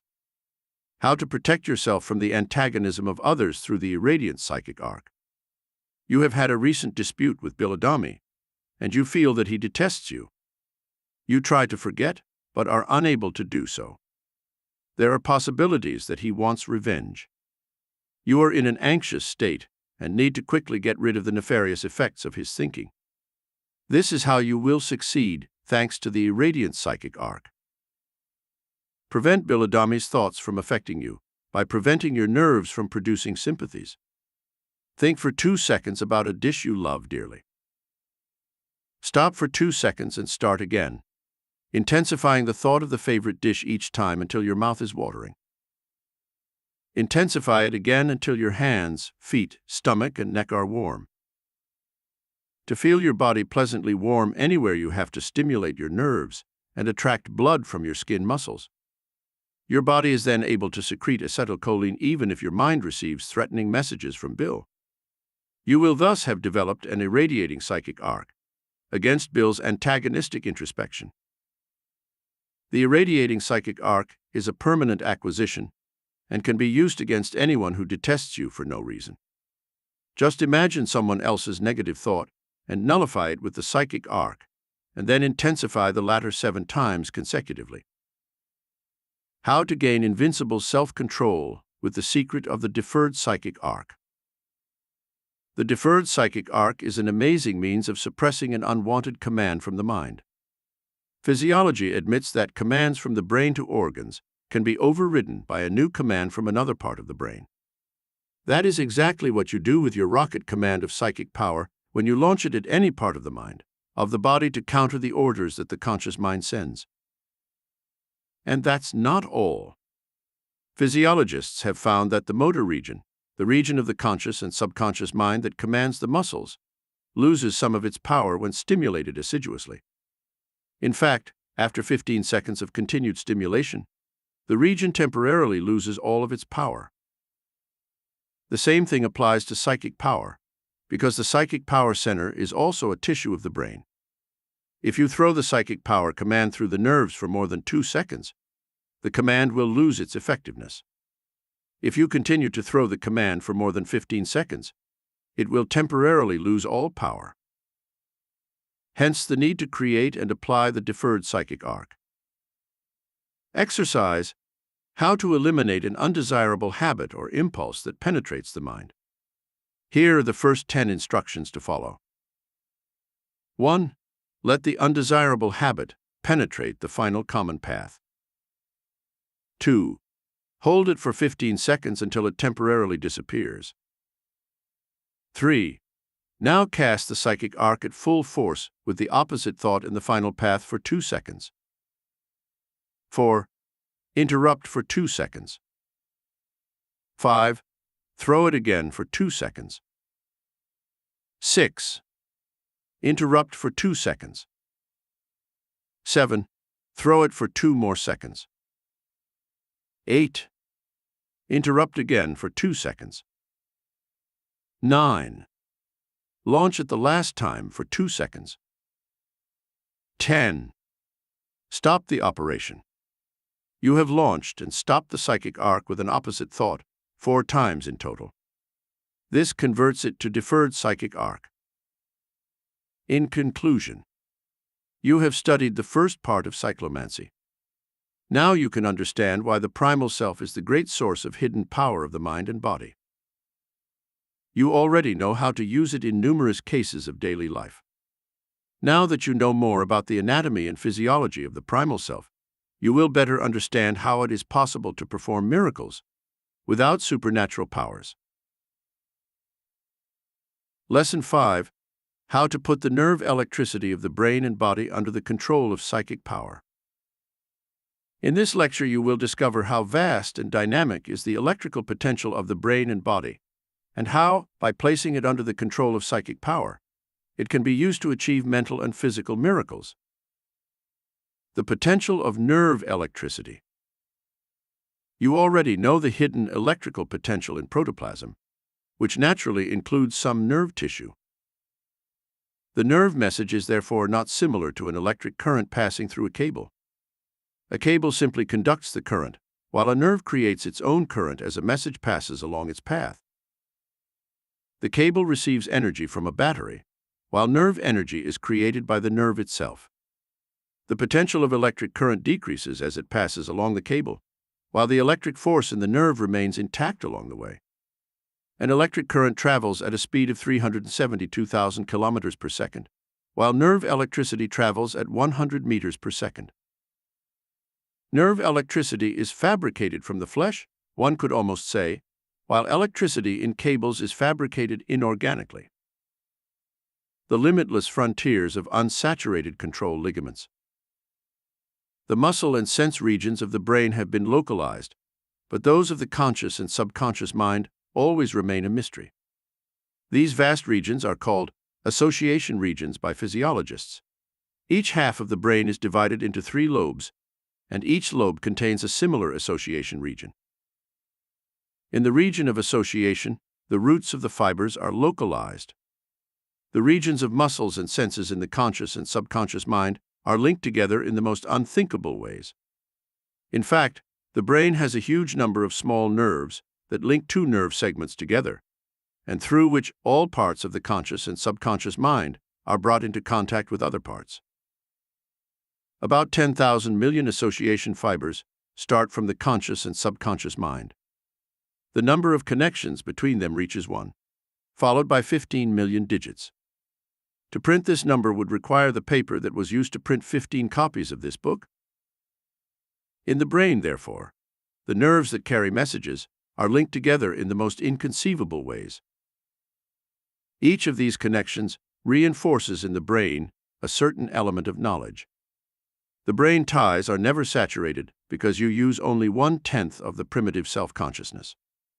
Nevertheless, you forget what you know, and the ancient brain ligaments become available to form new connections. When you are in a state of hypnosis, all the old ligaments can be reunited again, and then you can remember facts that the conscious mind had forgotten. How brain connections differ. Brain connections are created by the repeated crossing of the same message on the same nerve tract. They are tightly clamped in the brain, while those that do not often cross a nerve circuit are brought together weakly. You may wonder how the conscious and subconscious mind can choose between the tight and loose impressions that are in the brain. How can you remember something you have studied longer and more deeply, rather than something you have studied less deeply? The secret lies in the graduated resistance of the nerve junction points. Not all junction points are overcome with the same ease. A moderate message may be sufficient to pass through the junction point of a tight cerebral ligament, while a powerful message will be needed to pass through the junction point of a loose cerebral ligament. To put it another way, the tight cerebral ligament requires to be stimulated by a small number of nerve fibers, while the loose cerebral ligament needs a considerable number of fibers to be stimulated, i.e., by a considerable amount of nerve electricity. In this way, the mind chooses between tight and loose impressions. That's why you think faster, easier, and more effectively when you multiply the number of brain ties, thanks to the psychic arc. How to quickly acquire a brain link for a new activity.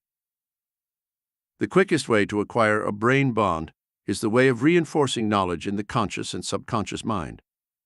The basis of knowledge memory, personality change, influence on others, and conception of projects is based on the creation of brain ligaments that you can rely on. As you develop primitive self-awareness, you form at the same time a new set of brain connections. The quick way to acquire a brain ligament is to saturate its mind after it has bypassed the nerve junction. The following exercise teaches you how to do this. Exercise: suppose you have learned a new trade, thanks to the psychic arc. Instead of thinking about something else and relaxing, sit down all alone and delve into the problem. Mentally, redo point by point the whole process that the mind performs by throwing orders through the junction points of the nerves it passes through to reach the organs affected by this activity. Repeat this several times until the subconscious mind participates in the process with the conscious spirit. A few hours later, when you have nothing particular to do, repeat the exercise, but add a psychic power check each time. Whenever you launch the command, you also launch a rocket command of psychic power. Since, without any doubt, you make use of the eyes, launch a special command of psychic power to the eyes. Repeat this launch for several minutes until you do it quickly with the brain. Launch the rockets only after a 2-minute interval. You will thus have formed a new brain link and have reinvigorated new activity in the mind. How to place personality under the control of psychic power. As has been demonstrated in the laboratory, the brain's zone of silence gives you the power to predict and critically evaluate yourself.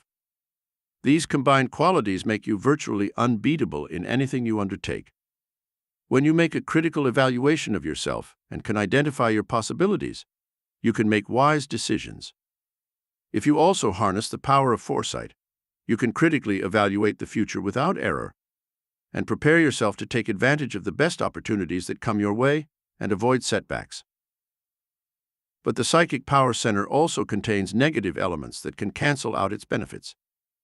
That is why lobectomy is sometimes practiced on the mentally ill.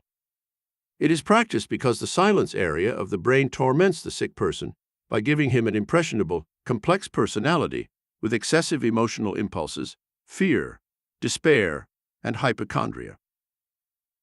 After lobectomy, the ablation of their frontal brain, the sufferer feels relieved of anxiety and chronic depression. His state of dread, despair, or melancholy gives way to a sense of well-being, and he is at ease. Do not marvel at the inconveniences that the silence zone of the brain can cause. The amazing qualities it provides you with demand a sensitive personality. But sensitivity, unfortunately, increases tension and leads to fear, which, in turn, generates excessive emotional impulses such as despair. The result is melancholy. However, the lobectomy patient has lost the power to evaluate himself critically and becomes impassive and insensitive.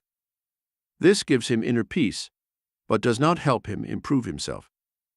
Nor will he ever be able to develop primitive self-consciousness if he is insensitive to psychic phenomena. Your goal is to derive the greatest benefit from the zone of silence, and you will achieve this through the following exercises. Exercise 1. How to critically evaluate yourself and make the best of it. You have just had the experience of an unpleasant encounter with Francis, or Francesca, depending on your gender. When you are left alone, the hypersensitive psychic power center bombards the conscious mind with a discouraging list of your mistakes and judges your conduct with a rigor that the mind does not conceive. Then the psychic power center insinuates into the conscious mind fear, despair, and melancholy that can degenerate into excessive anxiety or chronic depression. You must expel these ideas as soon as possible, with a rocket command ordering them to disappear into space. From this moment, let the conscious mind judge the encounter, while retaining the memory of the different reasons offered by the psychic power center. Whenever the psychic power center tries to influence you, chase it back into space. After that, you will be more willing to reconcile with Francis when you meet him and win him back. You will thus have banished the fear, despair, and melancholy that plagued you. Act the same way in any unfavorable situation. Exercise 2. How to develop the faculty of foresight and make the best use of it. You are preparing to face an important test in life. It may be an examination, a marriage proposal, a request for a salary increase, or you are trying to persuade an influential person to help you in achieving your goal. The mind then calls for help from the psychic power center, since the latter is the one that possesses the faculty of foresight. The psychic power center sends the mind a mass of possibilities from which the mind must choose. These possibilities make you sensitive, fearful, overexcitable, because they present the future to you from different angles. But the psychic power center also gives you the faculty of intuition to help you choose the right path. But you find yourselves confused, indecisive, and bewildered. By means of a rocket command, you chase all these possibilities away from you and order them to disappear into space. Then let the conscious mind evaluate its own findings. From this moment on, rationally judge your capabilities and prospects for the future, not forgetting the possibilities that the psychic power center has submitted to your attention. Remember especially what the intuition of psychic power recommends most to you. Such insight frequently turns into prophecy because the psychic power center is in contact with the future archives of the Earth. Make a thorough study of this particular possibility before making a decision. How to bring the nervous electricity of muscles under the control of psychic power. As a result of experiments, it was found that the arm, for example, when not needed, has the muscles in a resting state and the nerves are not electrified. In this state, the muscles are relatively alkaline. On occasion, however, a sudden change occurs. Muscles become relatively acidic and nerves become magnetized. Nerve electricity now circulates in bursts from the brain to the arm to direct and control its action. What causes this sudden change? A simple command from the brain to make the hand move. This mental phenomenon is powerful enough to change the relative alkalinity of the muscles to a relative acidity. In other words, the brain orders the liver to put glycogen into the muscles to provide them with enough energy to perform the required action. Here is the reason why the alkalinity of the muscles changes to acidity. The arm now goes into action. When it returns to its resting state, the muscles become alkaline again, because they no longer receive glycogen from the liver, while the accumulated products, lactic acid mainly, are absorbed by the blood. What can be deduced from this? It can be concluded that an order given by the brain causes chemical and electrical changes in the body. This knowledge can be used very effectively in current life, as the following exercise shows. Exercise 1. How to make someone happy with an electrified handshake. Gustavo Denti seems to be angry with the whole world. You cannot avoid him because you meet him every day. He may even be your neighbor. The easiest way to tame him is with the electrified handshake. The moment you catch sight of Gus, breathe deeply and fill yourself with electrons. Gather this charge in the psychic power center. At the same time, operate the psychic arc to feel happy and thus retain the electrons. When you meet Gus, smile and hold out your hand to him. The moment you shake it, give him an explosive discharge by means of a psychic power command. For this part of the exercise, train yourself until the electron charge is so powerful that it shakes your hand. Gus will feel as if he has been injected with a charge of delicious energy. His capillaries will relax and decrease his tension, and you will have quickly won him over. It is clear that many phenomena and sensations that cannot be explained otherwise can be justified through bioelectricity. Exercise 2. How to invigorate yourself when you feel discouraged and shabby. At certain times when the weather conditions depress you, or after discouraging sentimental disappointments, you experience a rapid loss of electrons. A tension occurs in the body, and you are apt to overindulge in drinking and eating or to quarrel with those who are not at fault. The quickest means of restoring the body to its electron balance is to appeal to the electron restorer. To create the electron restorer, imagine that the most beautiful dream you can have in life is about to come true. The conquest of a person you desire, the promotion you hope for, the achievement for which you have fought the hardest, or the overcoming of the pain that plagues you the most. Visualize this dream so clearly that it may seem true to you down to the smallest detail. Reinforce this image with a rocket command of psychic power. Direct the flare into the conscious mind by commanding it to give you more details of this representation so that it becomes even more convincing. How to establish the balance between the body's electricity and that of the atmosphere. In the study of bioelectricity, it was found that a healthy body registers a negative electric charge, but that a sick body reports a positive electric charge. When the body registers a negative electric charge, you supply energy. When it registers a positive electric charge, you absorb energy. Electrons are found free in the air and have a negative charge. The body, depending on your state of health, either absorbs electrons or repels them. Since there is a stable loss of electrons, or electricity from the Earth to the atmosphere, about 18,000 amperes per hour, 4,000 thunderstorms must occur at the same time on the Earth's surface to equalize this loss. During a thunderstorm, the magnetic field is more often negative than positive, and a negative current flows toward the Earth. Rain, as well as lightning, restores the loss of the Earth's electricity. That is, there is a continuous exchange of electricity between the Earth's surface and the atmosphere, which causes considerable variations in atmospheric electricity, affecting the state of health. In fact, when the weather is nice, one is generally more cheerful and confident. In the imminence of thunderstorms, or when the bad weather lasts for a long time, one feels depressed and is prone to ailments, mostly due to the weakening caused by the loss of electrons. Then it benefits to turn to the electron restorer, who can remedy the unfavorable weather conditions by restoring with electron charge the vitality, optimism, and confidence that are indispensable for success. How to control people with nervous electricity. When two healthy people meet and shake hands, there is no electric current between them. Both are negatively charged. But when two individuals meet, one of whom is assertive and aggressive, and the other retarded and shy, the shy one is telepathically cancelled out by the aggressive one, whose negative electrical charge is significantly higher.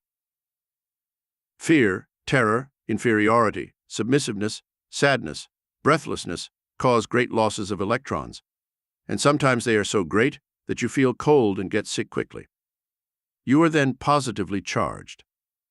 This explains the amazing possibilities of treating psychosomatic illnesses by channeling the necessary electrons onto the sick person with the application of the hands. Confidence, happiness, contentment, and similar states fill a person with more electrons than usual and can even make him recover from an illness. Lesson 6. How to multiply energy through psychic power. Energy can be multiplied. You can start training by running around a group of houses. The first time you will get tired. Train until you run 10 times in a row without feeling more tired than when you ran once. You will then have multiplied your energy by 10. The need for stimulatory breathing. The body needs many different substances to stay alive, but its first and constant need is for oxygen. The continuous supply of oxygen and the constant elimination of carbon dioxide depend on blood circulation and respiration. Any interference in blood circulation increases fatigue. It happens, for example, in your leg muscles when you stand for too long. The more you fatigue, the more your efficiency decreases. You will then need periods of rest so that your performance does not suffer. Since you need all your energy when you are about to perform a psychic phenomenon, you can understand why you need to be fully rested before you begin. Your circulation and respiration must function at their maximum in order for you to achieve the best results in psychic phenomena. How stimulating breathing helps the conscious mind. The respiratory center is a set of nerve cells in the brain stem that sends impulses to the breathing muscles.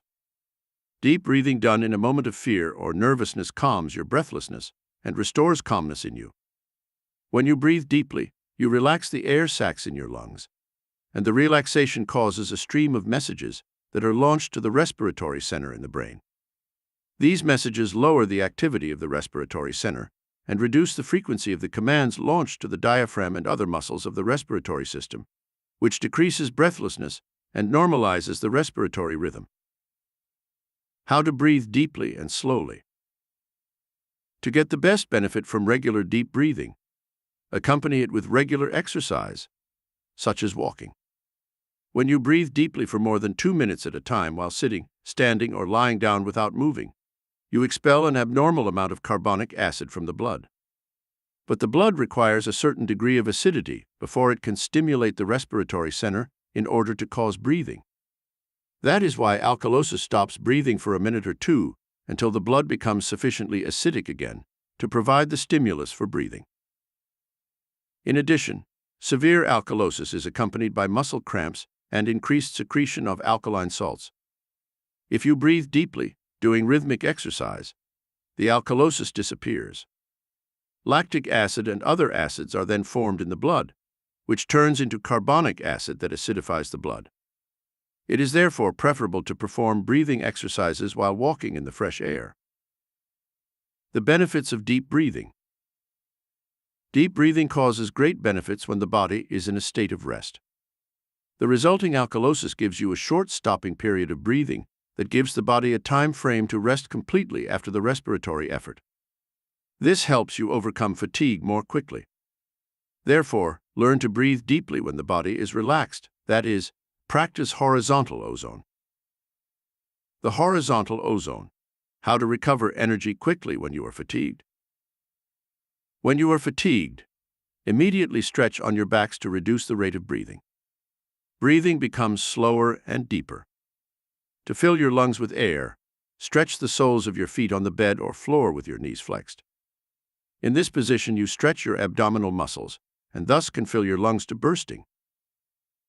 Now imagine that inside your chest is a large empty circular tube that you want to fill with air. Suck in normally and begin to fill it starting at the bottom. Suck in again and fill it higher in the chest region. Finally, inhale completely and fill it up to the shoulders and neck. Now, of course, exhale. Repeat the horizontal ozone 5 or 6 times, fully oxygenating the blood. Finally, stretch completely for 20 seconds before standing up. Exercise. If you are on an empty stomach, lie down and practice the horizontal ozone. There will be a good reason every day to practice it. If you can, stretch without moving for half an hour on your back. The Zembla. How to recover energy quickly when you are exhausted.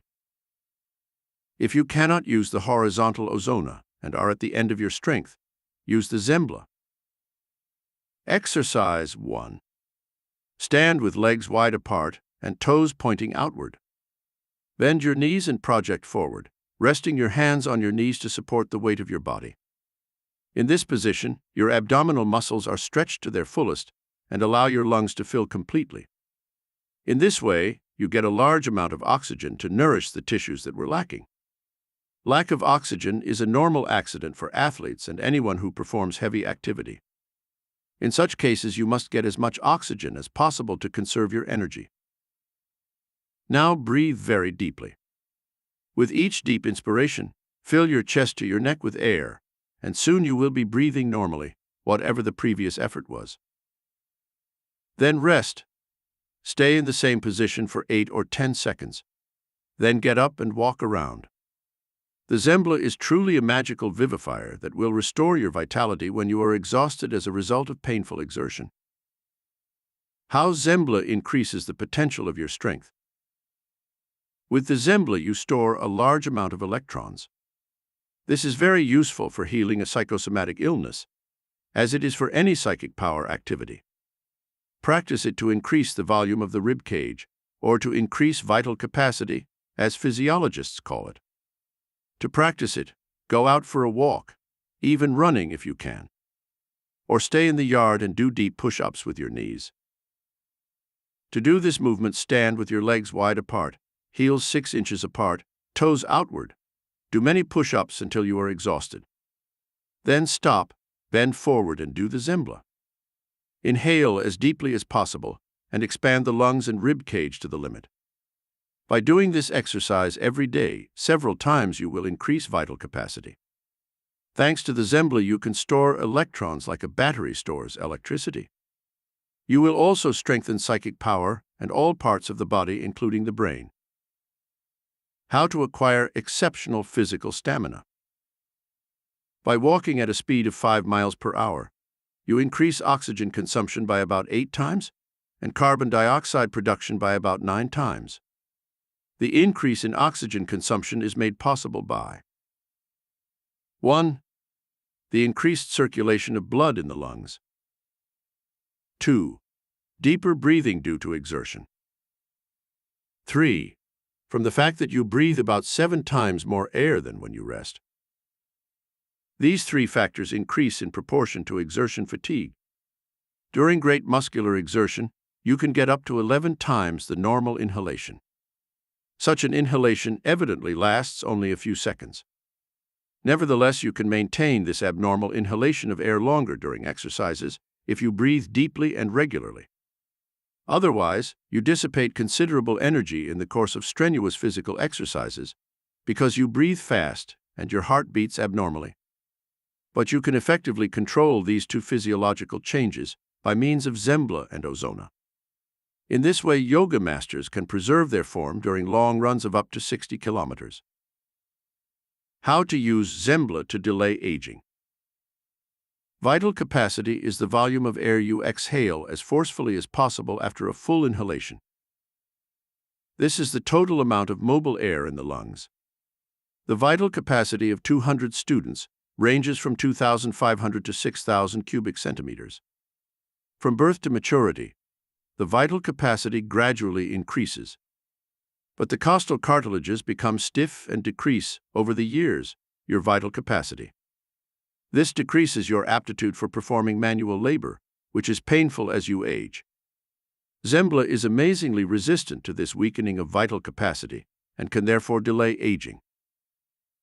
Body position is an important factor in stimulatory breathing, because if you have a vital capacity of 4.3 liters when standing, when lying down, it is reduced to 0.68 liters.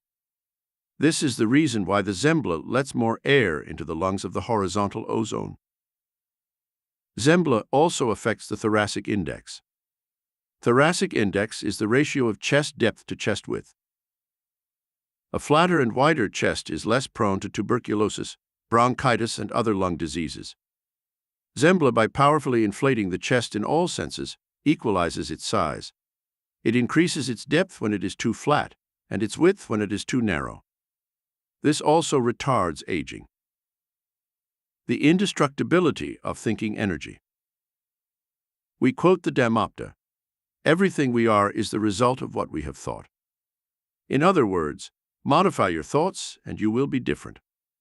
Learn how to use mind and psychic power and you will become different. Energy cannot be created or destroyed. This includes thought, past events, etc. Energy is simply transferred into another form of energy. Consider the example of a material object. Let us pick up a book on the floor and place it on a table. During the performance of this gesture, the motion energy obtained by the arm is transferred into its positional potential energy. This energy is kept latent in the book. It is the positional potential energy because the earth, with its force of attraction, attracts the book. The motion energy of the arm overcame the force of gravity when it picked up the book on the ground and put it on the board. If the board is taken off, the potential energy of position is changed to kinetic energy of motion, and the book falls to the ground. When the book touches the ground, its kinetic energy of motion is changed to sound and heat energy. This also applies to thought. Thought energy, brain waves, is never destroyed. It is only transformed into other different energies. Note, in 1929, Berger discovered that conscious and subconscious mind activity was associated, like muscles and nerves, with changes in nerve electricity. These electrical changes or brain waves were revealed by the encephalogram. The distinctive signs of each individual's brain waves also varied with the position according to which the electrodes were applied in relation to the lobes of the brain. During sleep, brain waves become slower and irregular. In certain pathological conditions of the brain, epilepsy, tumors, etc., abnormal rhythms are noticed in the brain waves. You will know more if you read this book carefully. How to conserve body electricity by body bolt. The body, as negatively charged, is constantly losing electrons in the air and in everything it touches, including the ground. This is a normal process, and the body is always producing more electricity to replace the lost electricity. Nevertheless, when you are not feeling well or nervous, or inferior to someone, the body loses more electricity than it produces, and you begin to feel weak. This is why an inferiority complex is so depressing. To delay this loss of electricity or even stop it, give your body the bolt. Bring your hands together or place one foot on top of the other. You will thus retain your body heat, and the normal temperature keeps your body's electricity constant. This is one of the reasons why you feel strong and confident when your temperature is regular. Lesson 7. How to never feel fatigued. How to keep fit. Lack of muscle exercise can cause muscle adhesions and create fat deposits. This is an important reason to do muscle exercises regularly. Rhythmic exercises that last for a long time and stretch the muscles completely are the ones that will stop muscle adhesions, dissolve fat, and strengthen the heart. Exercises that fatigue cannot be endured for long. Cyclomancy is not a bodybuilding course. Our recommendations will be limited to the kind of exercise with which you are already familiar. If you are young, lift weights, swim vigorously, run doggedly. It is ideal for using muscles rhythmically, strengthening respiratory muscles, and increasing blood circulation through the lungs. If you are less young, these same exercises, performed with less doggedness, will suffice. Rhythmic motion and cycling are suitable for middle-aged people of both sexes. If you do not exercise, walk at least an hour a day, but never stand longer than necessary. When you walk, breathe deeply. Preserve a slim figure. Do some ring exercises and stretch your spine every day. Feel young and light of body, and this will affect your spirit. Complex static exercises are not advisable. Leave them to yoga adepts. The importance of muscle tone. Muscle tone is of great importance for physical health and psychic power. It fills you with confidence, and without confidence, you will have no psychic power. If you place muscle tone under the control of psychic power, you will never be fatigued. When muscles are in a state of rest, they are often not fully relaxed. Rather, they are in a state of slight contraction, which prevents them from relaxing. The masseter and temporalis muscles, jaw muscles, are excellent examples of this. What is it that creates muscle tone? It is created by the steady current of nerve electricity flowing down from the brain and spinal cord to the muscles. When the nerve that feeds the muscle is cut, the muscle sags.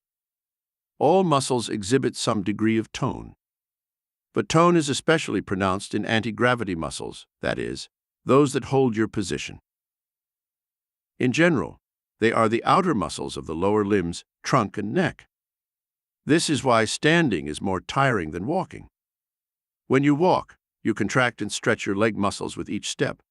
But when you stand, your leg muscles remain partially contracted the whole time. Cold weather invigorates you, while hot and humid weather afflicts you with a sense of fatigue. This is due to the fact that you gain or lose muscle tone. Let us now see how muscle tone affects your state of mind and overall feeling of vigor and ambition. You can also decrease muscle tone at will to stock up on energy for psychic power. How the body creates muscle tone. When the tendon of a muscle in the body, the biceps, is pulled by gravity or by the contraction of a muscle that pulls in the opposite direction, the triceps, the biceps contracts and resists extension. But tendon extension also stimulates the biceps, and sends a message to the spinal cord. The message, without going to the brain, stops at the medulla, which sends a command to the biceps to contract more. When the biceps tendon is stretched long enough and the resulting contraction is long enough, you have what is called muscle tone. When you stand up after a long rest, your calf muscles are small and soft and become big and hard again when you are standing. After standing for a while, your calves get even bigger and harder. This shows that muscle tone comes and goes without special effort on your part.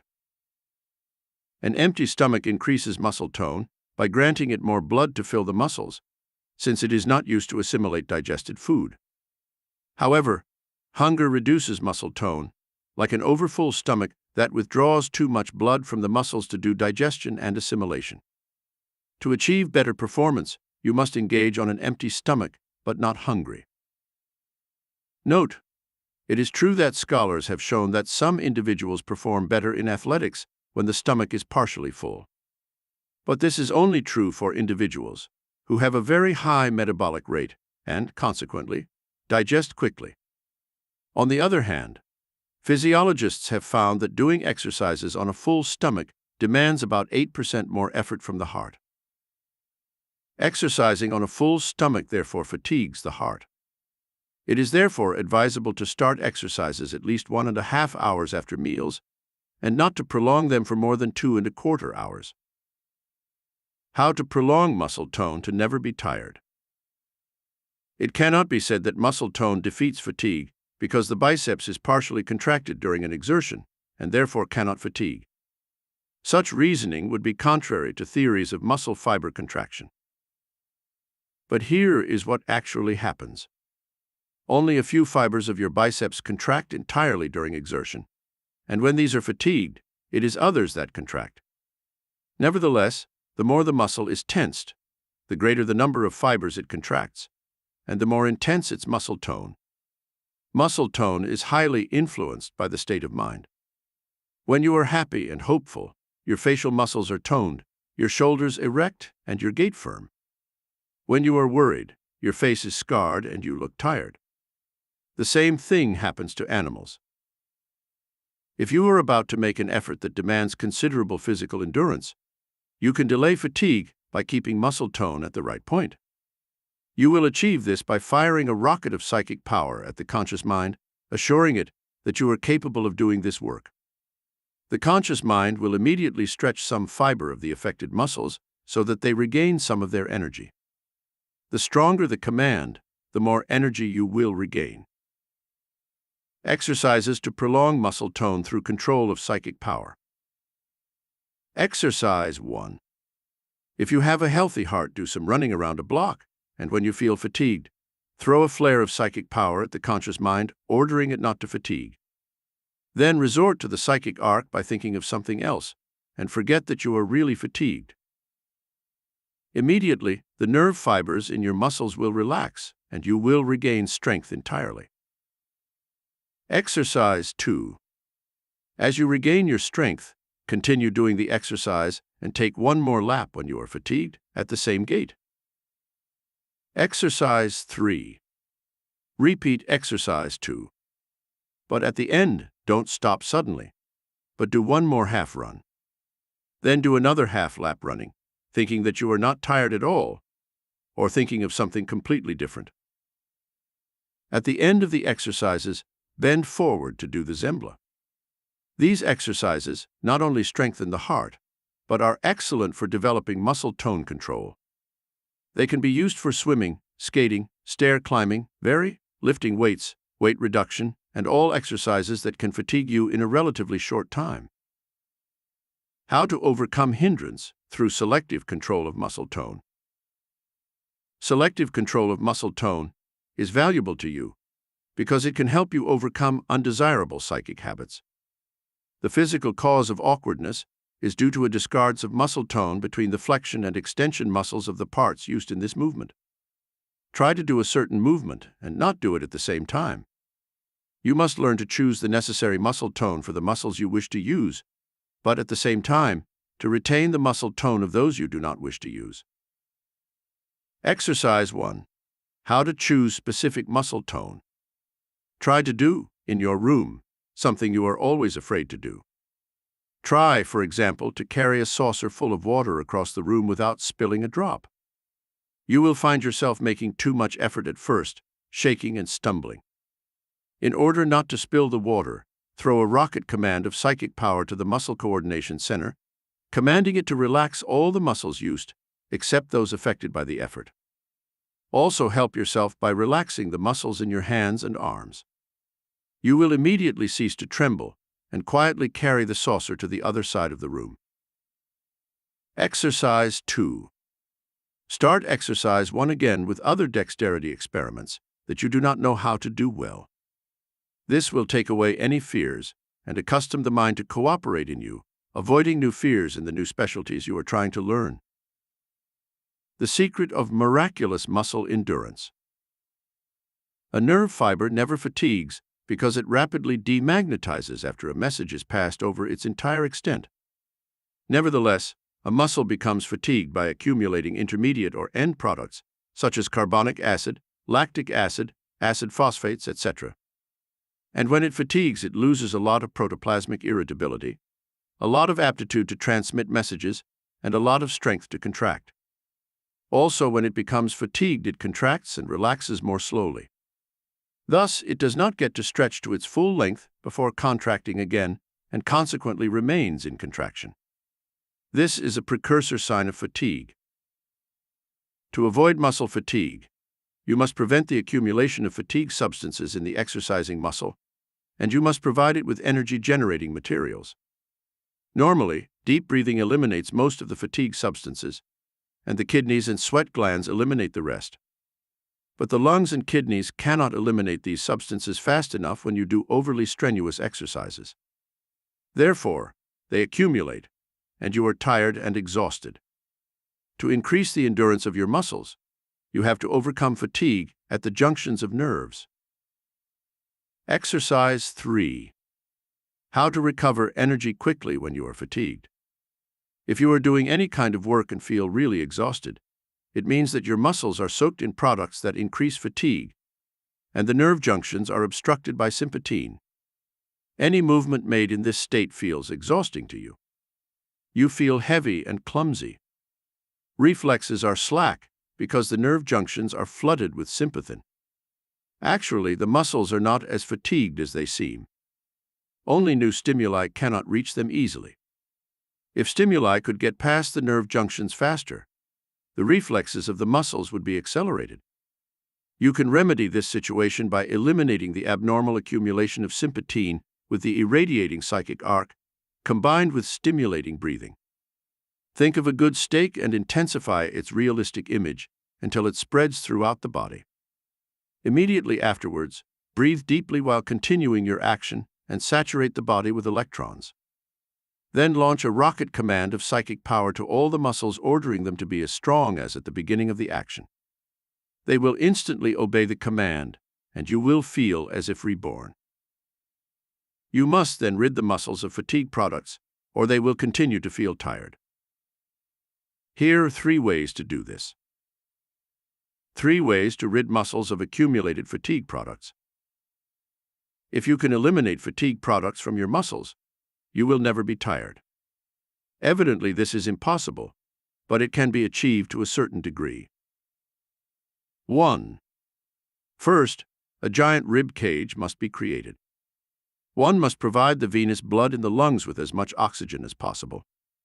It is necessary to start at age 15 or 16, doing breathing exercises at least 1 hour a day. In this way, you can increase your chest size by 10 centimeters in 6 months, and 17 centimeters in 1 year, and 32 centimeters in 10 years.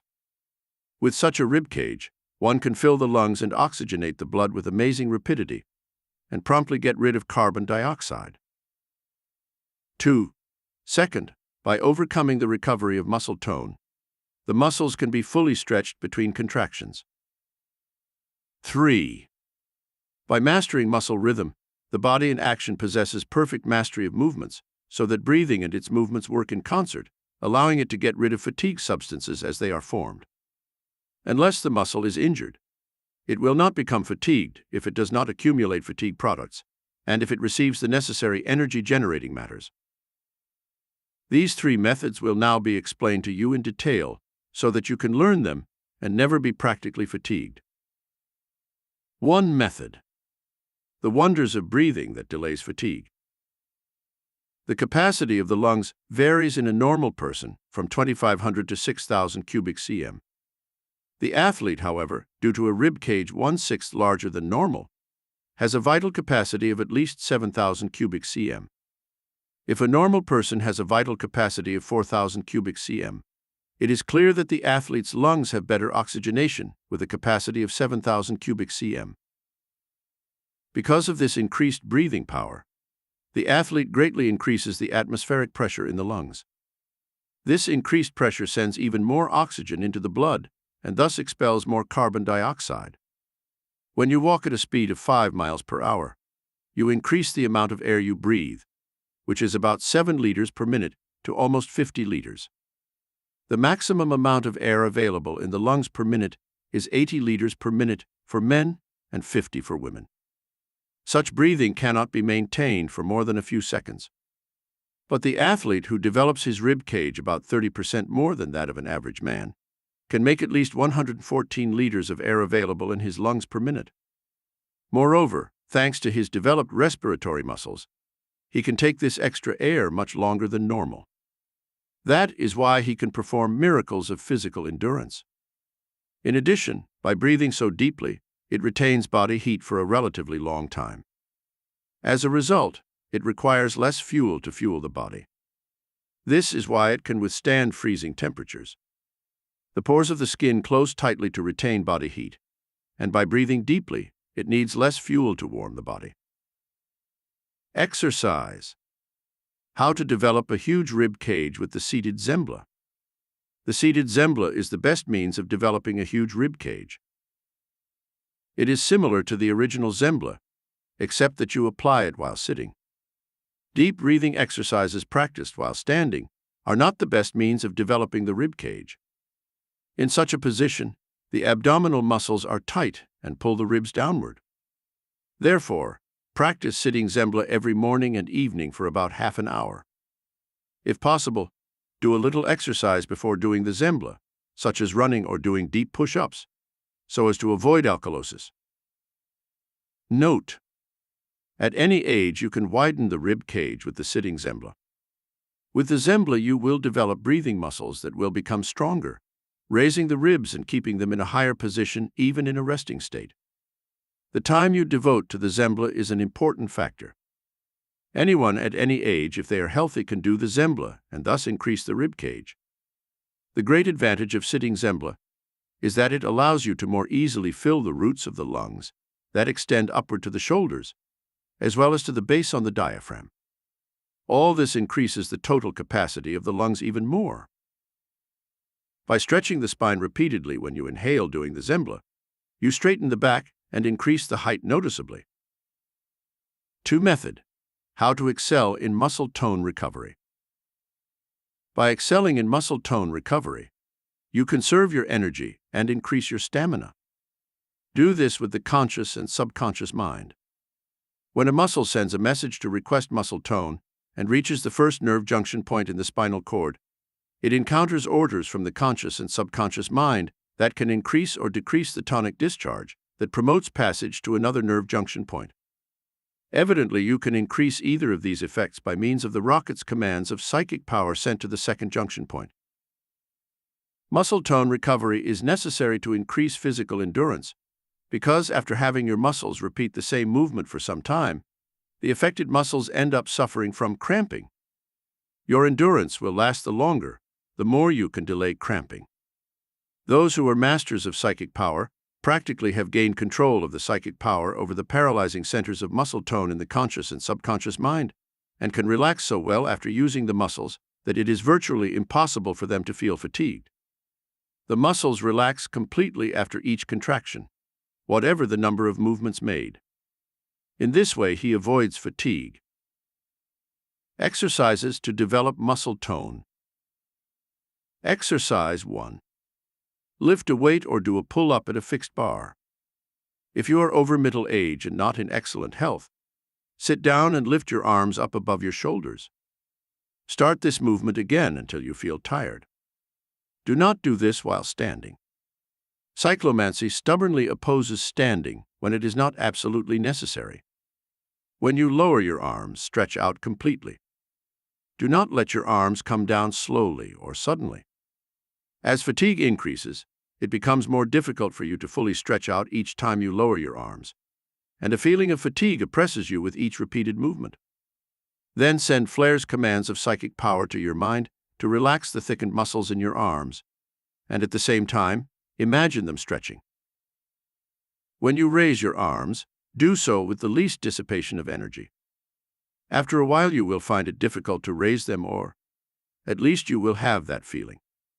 Repeat the exercise every other day for at least a week. Then move on to exercise 2. Exercise 2. Start exercise 1 again, but sending a rocket command to the mind from the beginning to have the weight of the arms lifted with minimal energy consumption, while maintaining the speed of before. Do this exercise with less effort than exercise 1. This forces the mind to discourage the creation of excessive muscle tone and opposition to any effort. Repeat this exercise for 1 week. Exercise 3. Combine exercises 1 and 2. Relax and discourage the formation of excessive muscle tone from the beginning to the end of the exercise. You will find that your endurance in doing the exercise is greatly increased. In addition, the control of muscle tone is also greatly increased. Exercise 4. Start again with exercises 1, 2, and 3, running or doing deep knee push-ups or another exercise you are used to. They will give you exceptional control of muscle tone and improve the condition of your heart, provided your doctor clears you to do this exercise. Exercises to control heart muscle tone. Exercise 1. Do any exercise that leaves you transfixed. Then, while leaning forward, inflate your lungs to the maximum and send a rocket command of psychic power to the heart so that it relaxes and returns to its normal volume. The Zembla, by faster supplying the heart with the oxygen it needs, helps it decelerate and quickly recover its normal volume. In addition, the rocket command of psychic power prevents it from maintaining excessive muscle tone and allows it to relax even faster. Exercise 2. Now, as you vigorously perform an exercise in fatigue, send a rocket command of psychic power to the heart to slow its beats and shrink back to its normal volume. As you do this exercise, take deep rhythmic inhalations. Exercise 3. Start exercise 2 again, but send a rocket command of psychic power to the heart to beat a little faster to supply the muscles with more blood and oxygen. Deepen all these exercises so that you can control your heart's muscle tone, beats, and volume during physical or emotional fatigue. This will help you avoid a heart attack. Use the rocket command of psychic power to control it, and you will help it live longer. Exercises to control muscle tone at will. Exercise 1. When you get up in the morning and feel weak and tired, immediately send a rocket command of psychic power to the conscious mind, ordering the body to feel fit. At first, you will not get great results, but it is necessary to persist. After a while, you will be surprised to find that your muscles will be hard and strong as the command rockets of psychic power grow in power. Exercise 2. Begin exercise 1 again, but strip your muscle tone by sending yourself successive rocket commands to feel tired and weak throughout your body. Later, regain your muscle tone by sending yourself a second rocket command to become fit again and feel your body transformed. Practice this exercise until you lose and regain muscle tone at will, even while sitting or lying down.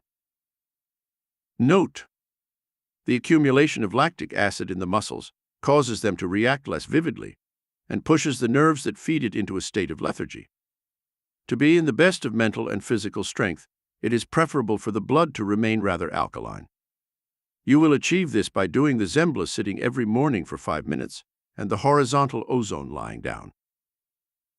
3. Method: how to have mastery of muscle rhythm. Muscle rhythm is about perfecting the coordination of the muscles and the physical activity in which you are engaged. The amount of energy the body saves in this way is incredible. You know that more powerful braking is needed when you want to brake the car suddenly than when you brake progressively. Muscular rhythm consists of making the movements of an action with such perfect precision that you soon form cerebral links of these movements in the subconscious mind.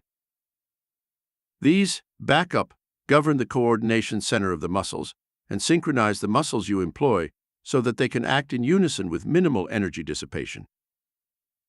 Accomplish this by forming a kind of psychic union between the resisting and stabilizing muscles. If you run or ride a bicycle, for example, move your legs at the same speed and with the same force by repeating this movement without stopping, so that the leg and body muscles agree to repeat the same effort at the same time and with the same dispersion of energy. Runners do this for most of the run. They change their pace only when they slow down suddenly or when they set off quickly. But if they still have a distance to go, they pick up their pace again to make up for the energy lost during the change of speed. The same is true for all other sports or activities in which you need a long enough time to create fatigue, exhaustion, and which demand constant activity. Swimming, tennis, marching, mountaineering, typing, singing, dancing, gardening, driving, etc. Exercise. When you embark on any action that fatigues you. 1. Immediately relax the face, eyebrows, jaws, and lips. These always contract reflexively when you undertake an action that demands prolonged use of the muscles. The relaxed face will force other muscles to do the same. 2. Keep your face relaxed and continue your physical activity. Do each movement with the least expenditure of energy. But do it correctly, because this allows you to do more with less effort. Keep your back, arms, and legs erect, and your tongue and neck relaxed. 3. Repeat each movement in exactly the same way. This will greatly economize your energy. Don't be misled by imagination or by a few shifts. 4. Each repeated movement must be performed at the same time each time. This is possible when you repeat exactly the same movement each time. Do not try to go faster or slow down. Do exactly the same thing each time with your face fully extended. This will prevent you from speeding up, because when you speed up, you instinctively contract your face. 5. Continue now, feeling that the body has adopted a satisfactory, filtered rhythm, and do not change it, no matter what happens on your path. Ignore outward influences, such as noises, smells, conversations. 6. Follow these tests exactly as they are described for each physical activity, and you will apply muscle rhythm in a lasting way. They will provide sufficient time for the blood vessels to evacuate the accumulating products of fatigue before they are stored. Conclusion. These are the 3 methods of rapidly eliminating fatigue-accumulating products. Apply them seriously, and you will get an amazing increase in your physical endurance. You are now ready to assimilate the third part, external cyclomantics, in which you will learn to project out of the body all the forces accumulated in it. Lecture 8. How to use the wonderful power of brain antennae, or horns of the brain. Physiology of brain horns and their magnetism. The horns of the brain comprise the 5th part of the primitive self-consciousness. It is for the projection of psychic force outside the body. The horns of the brain consist mainly of the optic nerves, the retina, and the inner covering of the eyeballs. The optic nerve is not merely a nerve.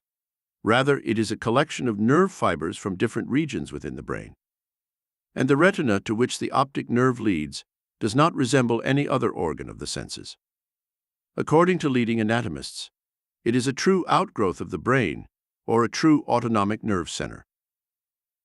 Some of the optic nerve fibers originate completely within the brain and from there pass to the retina. They are believed to control the photographic capacity of the retina. Other optic nerve fibers are born in the retina and extend into the brain. These directly affect the eye itself. When light enters the eye, it stops on the retina and causes, among other things, changes in its nerve electricity. In this electrical circuit, the cornea is the positive plus pole, and the optic nerve is the negative pole.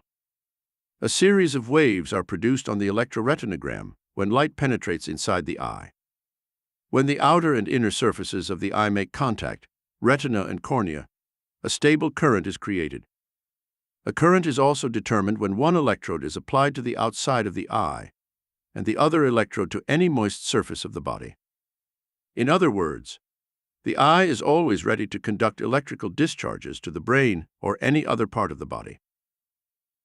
The message-carrying nerves of the retina are intimately associated with the junction points of nerves in the brain and body. The retina is a true autonomic nerve center and reacts to stimulus as such.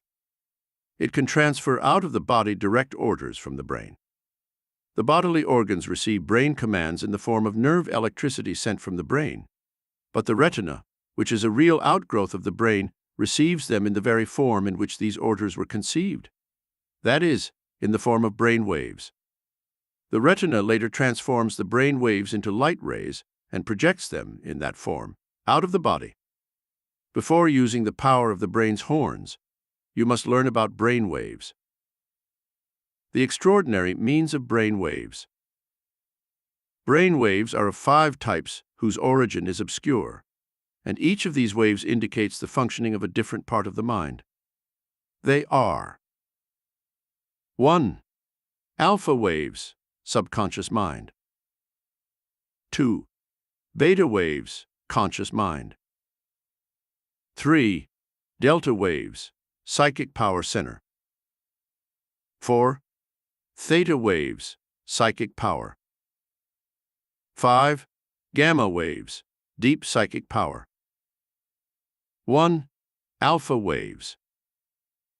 Alpha waves come from the subconscious and have a frequency ranging from 8 to 13 cycles per second. They possess a voltage of 50 microvolts. They arise mainly in the upper parts of the brain, that is, memory region. The subconscious is memory-based. They are produced in the brain during light sleep or during a state of narcosis, or when the eyes are closed. That is, they arise in a mental state in which the subconscious takes control over the brain. Alpha waves are cancelled out as much as the individual receives visual stimuli, or after mental effort, or in other states in which the conscious mind is actively employed. They therefore disappear when the eyes are open. Nevertheless, if the visual field is uniform, or if you wear glasses that fog up and hide what you observe of significance, alpha waves are not cancelled. But if you make the slightest attempt to distinguish any detail in the field of view, and then actively use the conscious mind, the alpha waves vanish. Alpha waves disappear during sleep and are replaced by intermittent low-voltage, high-frequency screeches called sleep fixes. And this is because, during sleep, it is not really the subconscious that ensures control, but the primitive self-consciousness. 2. Beta waves. Beta waves arise in the conscious mind. They have a frequency of 15 to 60 cycles per second. The voltage is lower than that of alpha waves and ranges from 5 to 10 microvolts. They arise mainly in the centers of the senses and muscles of the brain that the conscious mind governs. They have a frequency of 20 to 25 cycles per second. They are not inhibited by the opening or closing of the eyes because you are conscious when they are present. 3. Delta waves. Delta waves arise in the center of psychic power. They have a frequency of 1 to 15 cycles per second. Therefore, their voltage is very high, from 20 to 200 microvolts, and therefore the brain waves of psychic power are very powerful. They originate in the silence zone of the brain, which emits waves at the rate of 3 to 8 per second. Delta waves are thus indisputably the waves of the psychic power center. They can rarely be recorded on the average adult when he is awake, but they normally appear when he is asleep. This is because it is during sleep that the adult habitually uses a considerable portion of his psychic powers or experiences. When delta waves are recorded by an awake adult, it means he or she is suffering from mental depression of consciousness caused by toxicants, a brain tumor, or epilepsy. Such a state really means that his mind does not control him completely, and that he is under the control of some other mysterious mental influence with amazing electrical potential. Delta waves are not inhibited by closed or open eyes, indicating that the psychic power center can function both while awake and asleep. Since alpha waves are produced only during drowsiness, if delta waves supplant them in that state, this means that the psychic power center is in control and the subconscious is in sleep. 4. Theta waves. Theta waves are commonly in the temple region. They have a frequency ranging from 4 to 17 cycles per second. Since the temple region is part of the psychic power center, delta and theta waves are waves of psychic power. 5. Gamma waves. Gamma waves are those of deep psychic powers, such as those of the medium in trance. They have a frequency of 14 cycles per second. The amount of electricity that is possible to be recorded in the brain varies with the intensity of the state of consciousness. In a state of light sleep, delta waves appear. Alpha waves persist, but are overlaid by the slower frequencies of delta waves.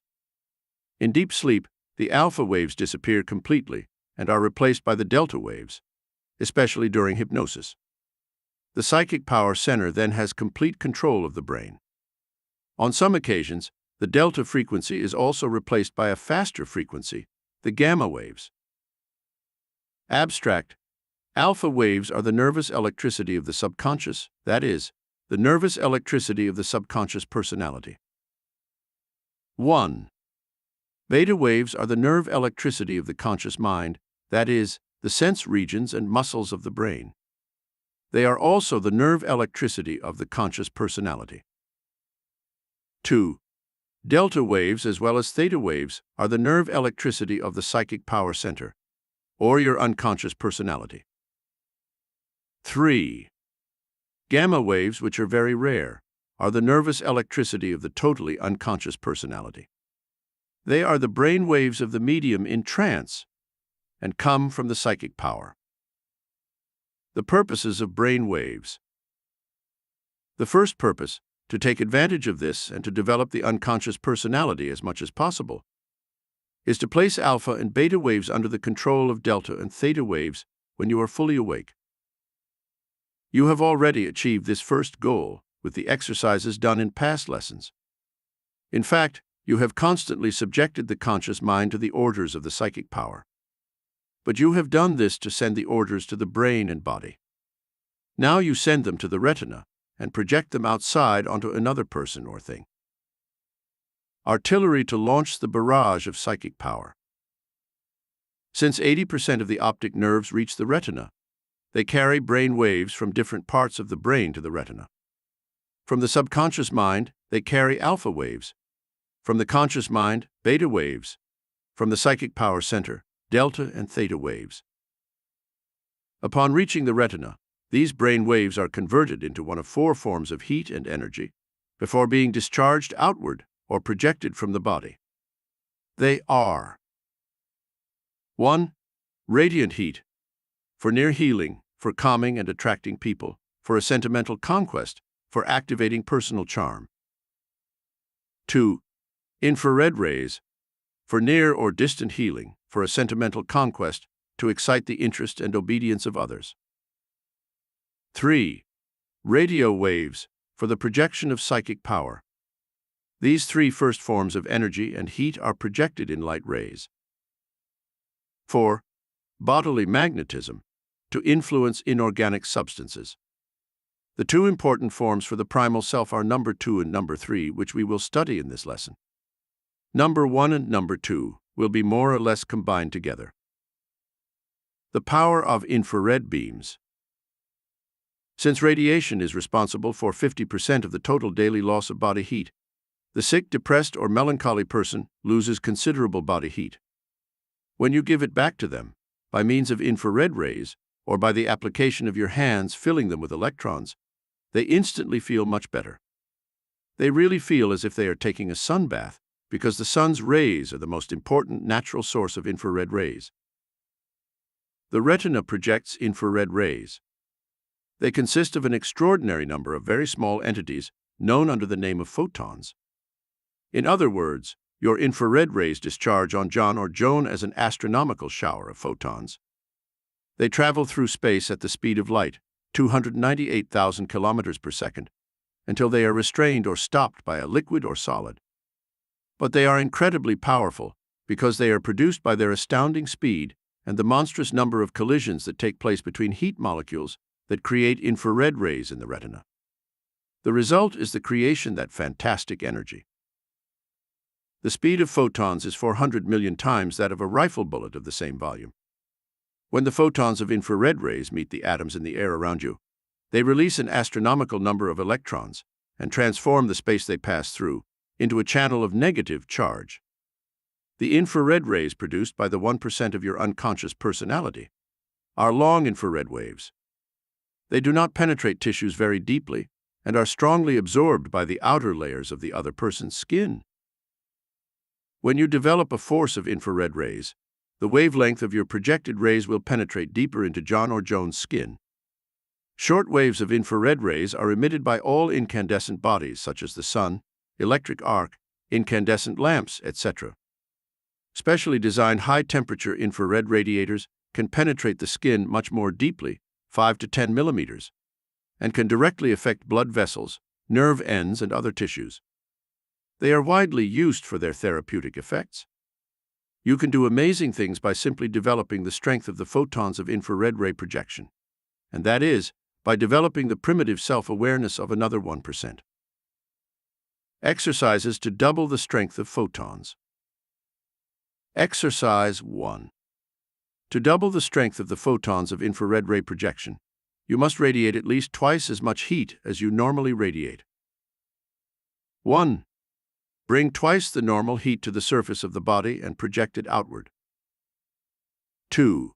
With a rocket command of psychic power, you double the collision speed of the photons you project. 3. They, in return, double the number of collisions that occur between them. 4. They also shorten the wavelength of the projected infrared beams to double the resulting energy and heat. Let us now explain the 4 phases. Step 1. To double the amount of heat at the surface of the body or in the horns of the brain, use the psychic arc. The psychic arc stimulates the nerves to bring blood from the muscles to the surface of the skin to heat it. So, think of steak, and the surface of the skin will emit more radiant heat. However, if you are clothed, clothes stop infrared rays, and to overcome the obstacle, centralize the heat from the skin of the whole body and concentrate it in the horns of the brain. Phase 2. To double the collision speed of the photons, launch a rocket command to the brain horns and immediately feel the heat intensify to the point that the eyes feel warm and even a little drowsy. Then launch the heat to its destination thanks to a rocket command of psychic power. Steps 3 and 4 come automatically after this. The number of collisions between photons automatically doubles, and the wavelengths of the projected infrared beams also double the energy and heat they produce. Note: now repeat these 4 steps, but increase the amount of heat you collect in the brain's horns by intensifying the delicious steak image you create through the psychic arc. Amass heat and send it out in bursts by means of a powerful rocket command. This is the way to triple or quadruple the force of photons. Remember that the yoga master is able to multiply his 109 times more than yours. It is therefore not surprising that he can perform miracles through the power of his eyes. Fortunately, the power of the eyes, or the power of the brain horns, develops with amazing speed, and so it will not take long for you to be able to do with them amazing things. Do these exercises more and more frequently, and you will be amazed at the power you will acquire. Remember that infrared rays penetrate only through air. They will not be able to reach the target if they have to pass through a liquid, water or rain, or a solid, wall, window glass, clothing, etc. The effects of photon force on another person.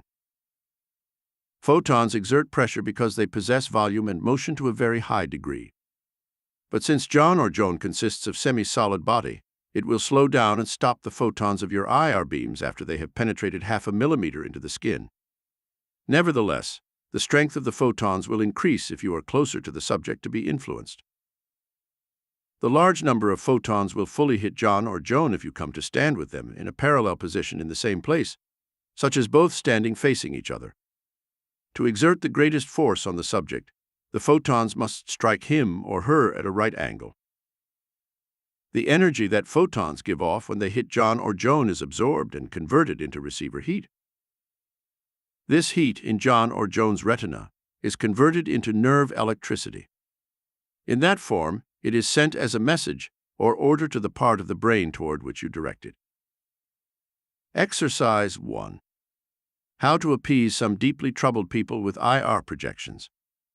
Marco Laplant has suffered serious blows as a result of erroneous investments, bad business dealings, and deteriorating health. From the moment you place your eyes on him, use the psychic arc to send twice as much heat into his body. Store heat to send it on him, reinforced by a rocket command ordering, "Marco, you will win.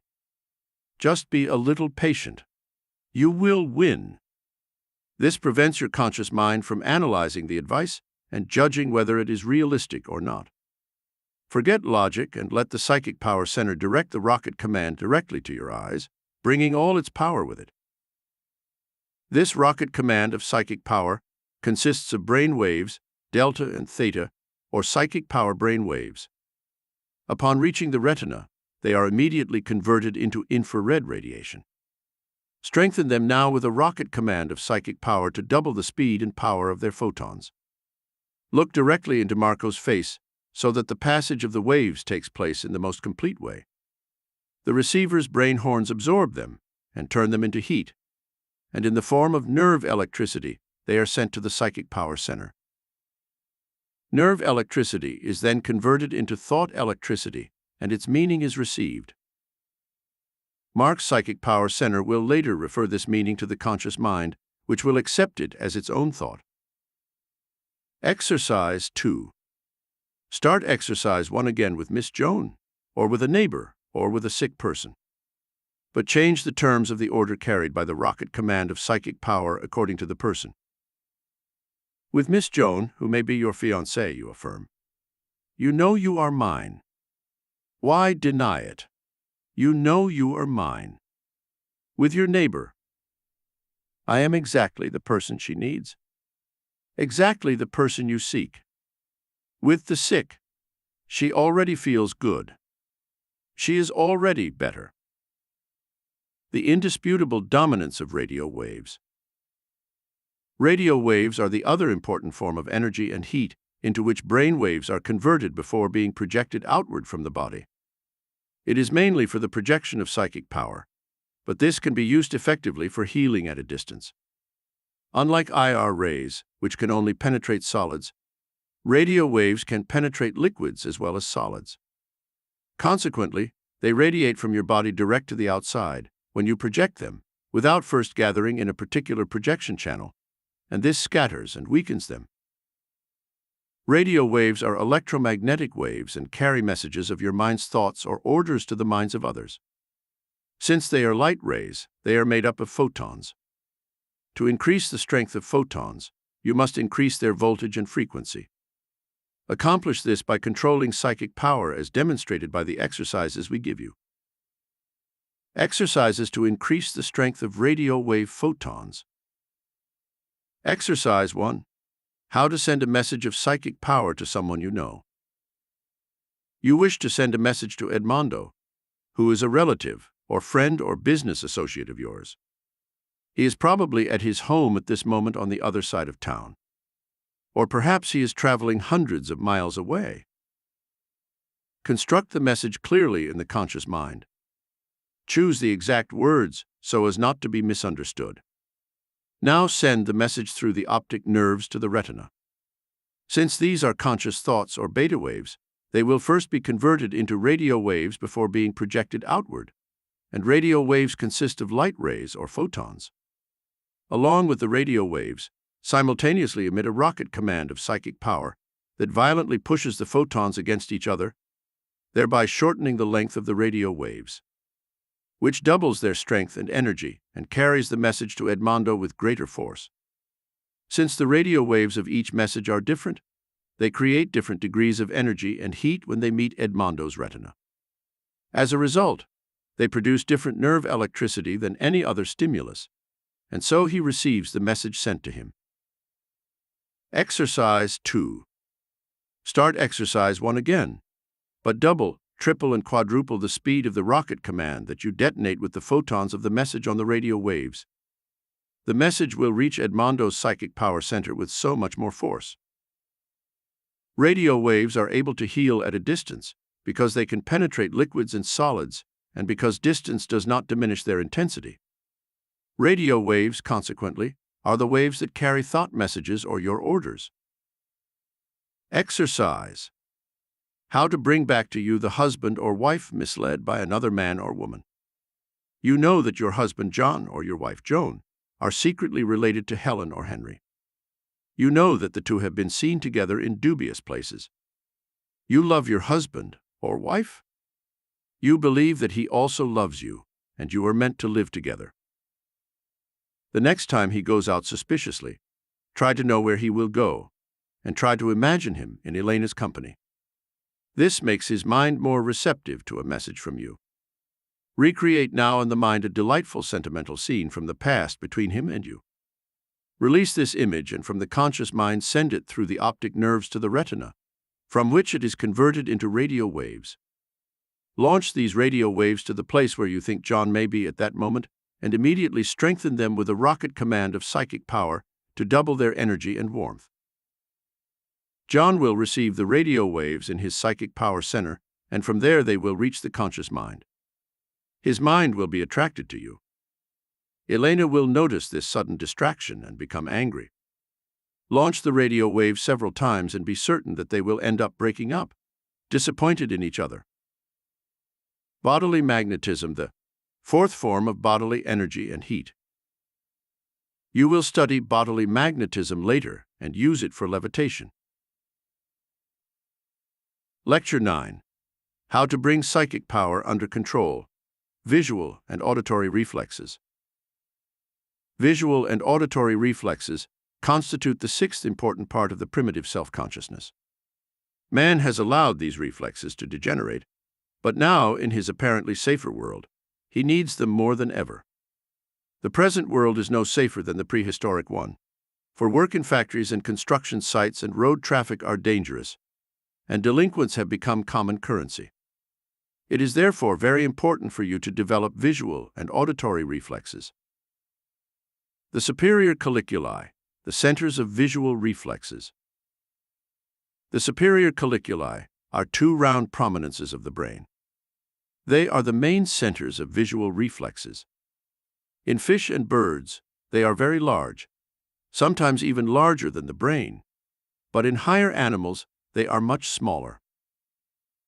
In humans, they are relatively conspicuous because their visual functions are provided by the great visual center in the conscious mind. Nevertheless, there is still the main center of visual reflexes that receives messages from A. The retina through the optic nerve. B. The great visual center in the conscious mind. C. The spinal cord, that is, the whole body. They send back commands all the way down from the spinal cord to the entire body. What visual reflections do for you? Visual reflexes correlate eye movements with head or limb movements. The main ones are A. When you turn your eyes to fix them on a stationary object, and when you take your gaze away from the object. B. When you move your head at the same time as your eyes to follow a moving object. C. When you move your limbs, neck or trunk to avoid a moving object or parry a sudden blow, while your eyelids immediately close to protect your vision. These reflexes are of first necessity for the animal hunting or protecting itself.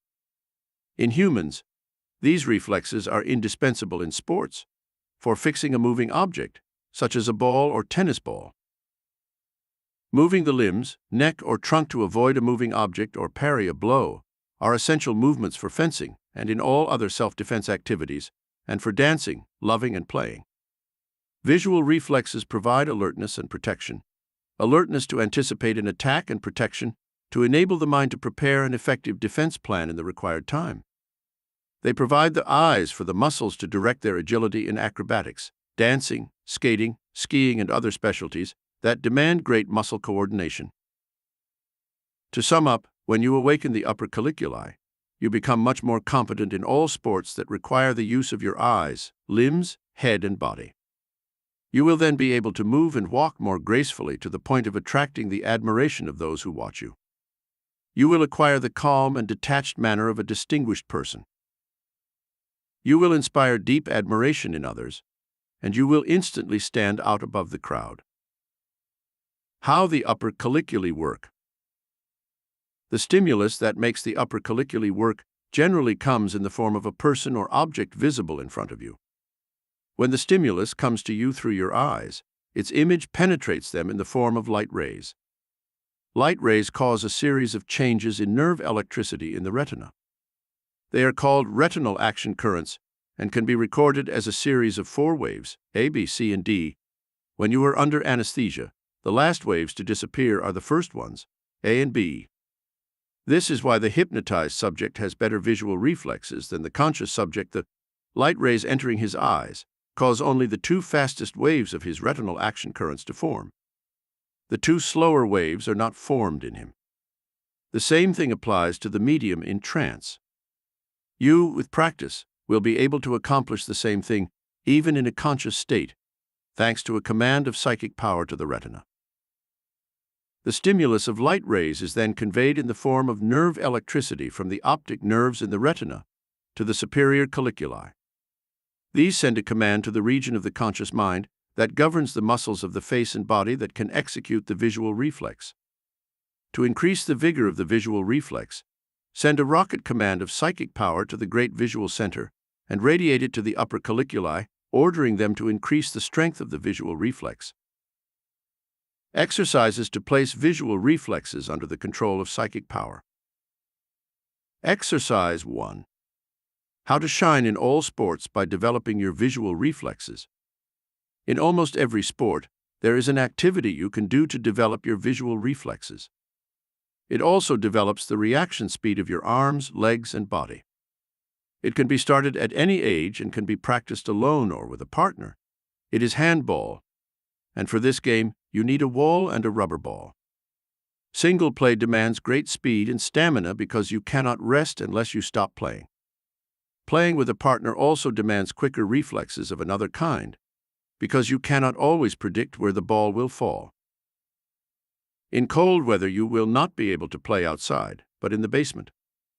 It is preferable to use gloves so that you can repel the ball hard without hurting your hands. You will thus create visual reflexes that can effectively serve you to shine in any sport. Exercise 2. If you train to succeed in a well-defined sport, you must repeat your movements without tiring. The same advice applies if you play a musical instrument or any specialty for which your hands or feet or whole body are used with effort. Exercise 3. How to excel in a romantic relationship by means of visual reflexes. As ridiculous as it may seem, when a woman is in a relationship, she uses visual reflexes to a great extent. She cannot simply move her eyes from side to side. They must automatically turn in the right direction at the right time and at the desired speed. Ella can subsequently subdue men one after another. Her visual reflexes, when used for flirtation, will cause her to move her body and limbs with a seductress synchronism and grace. Even if her eyes are not of exceptional beauty, they appear beautiful in those moments, and her less attractive features and body take on the grace of feline and light movements. Stand in front of the mirror and imagine that your image is Arthur, the man you want to put at your feet. Reject the logic and constraint of the conscious mind, as well as the supersensitivity of the psychic power center, and let the visual reflection center take control of everything. To achieve this, use the psychic arc, or visualize the stake. You will immediately get rid of the inhibitions of the conscious mind. Compliment Arturo by letting your eyes react spontaneously to the imaginary sight of a stake. In other words, the organ control center must show the way to the visual reflection center. When Arthur arrives and takes you in his arms, hold the psychic bow and let your eyes, arms, and body move instinctively. You will place him at your feet with languorous glances and gestures that need not be prepared, but performed automatically. The mystery of the power of motion perception.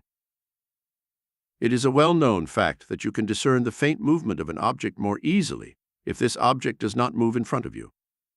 The reason is that the image of the object then falls on the most sensitive part of the retina, which is located at an angle of 10 to 15 degrees behind the region of most distinct vision.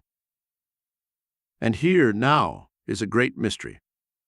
When you follow a moving object with your eyes, you see that it moves despite the fact that its image on the retina does not move.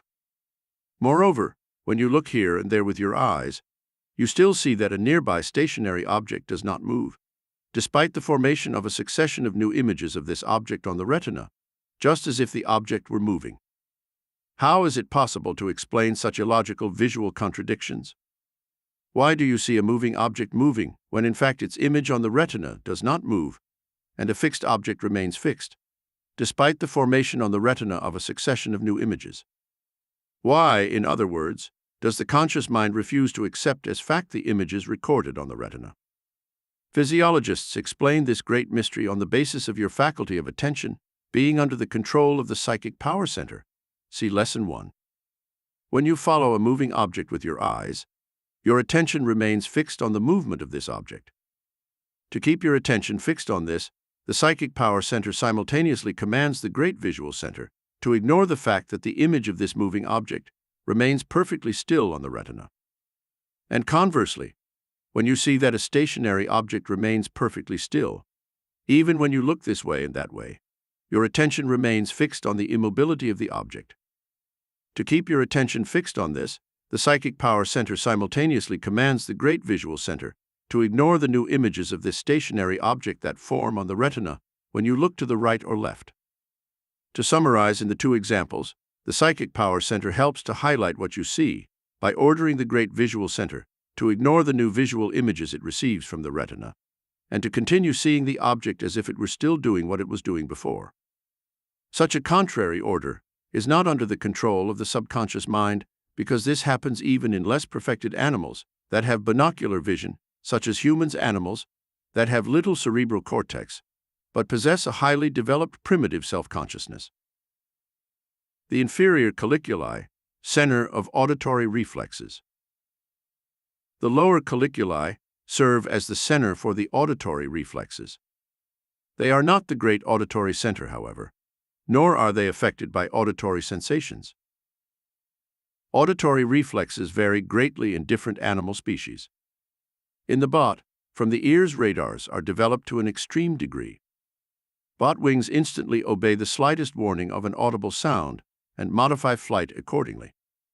In the deer and other defenseless forest animals, movement reflexes are instinctively linked to the ears to such an extent that, even when they are intent on a meal, their limbs immediately spring into action before the mind has had sensation of the threat of danger. Civilized man has lost the instinctive use of auditory reflexes for the relative safety and organization of his environment. Socially and professionally, however, auditory reflexes are of great necessity to him. Even a musician must react instantaneously to sound and cannot wait for the conscious mind to decide for him. The same is true for someone who drives a car, acts on stage, saves his life in an accident, competes on a racetrack, in a swimming competition, writing, etc. Exercise. How to create confidence and amazing self-control for yourself by means of auditory reflexes. Set the chime of an alarm clock to any hour, and then immerse yourself in reading or any occupation. When, later, the alarm clock rings, immediately relax the muscles of your body from head to toe. Be surprised by the sound of the alarm clock, but relax immediately. Repeat the exercise several times, but on different occasions to avoid getting used to it. In a short time you will be able to deal with any urgent case and will have gained great serenity in your life. The advantages of placing visual and auditory reflexes under the control of psychic power. By placing the centers of visual and auditory reflexes under the control of psychic power, You will be able to be detached in competitive or dangerous situations and will economize an enormous amount of energy on a daily basis. You will acquire a gait that will be noticed through economy of movement. You will not be affected by a suddenly coming bull, a threatening individual, an unexpected difficulty when doing manual labor, or a difficult musical passage. You will not move your head or arms haphazardly when you speak. On the contrary, you will keep your head still when you do not need to move it, and your arms and legs in a resting position, except when you need to use them. Instead of following a moving object with your body, follow it with your eyes and keep your legs and hands still. You will learn to eliminate sudden reactions to everything you see or hear and ignore the unimportant ones. Cross a room or street with measured, gently cadenced steps and reach K goal elegantly. It is little things like these that make an impression on people. By watching and listening intensely and using psychic power control over visual and auditory reflexes, you will minimize energy dissipation and allow the mind to function in the best way while you are in action. If you add to this the control of psychic power by developing your unconscious personality, even just a little, your poise will become so irresistible that you will dominate dangerous animals and men with just a glance. You will also retain boundless energy because the nerves preserve well-balanced functions and relaxed muscles to the body. Lesson 10. How to place the primitive and great visual center under the control of psychic power. The primitive sight center and the great visual center are the seventh important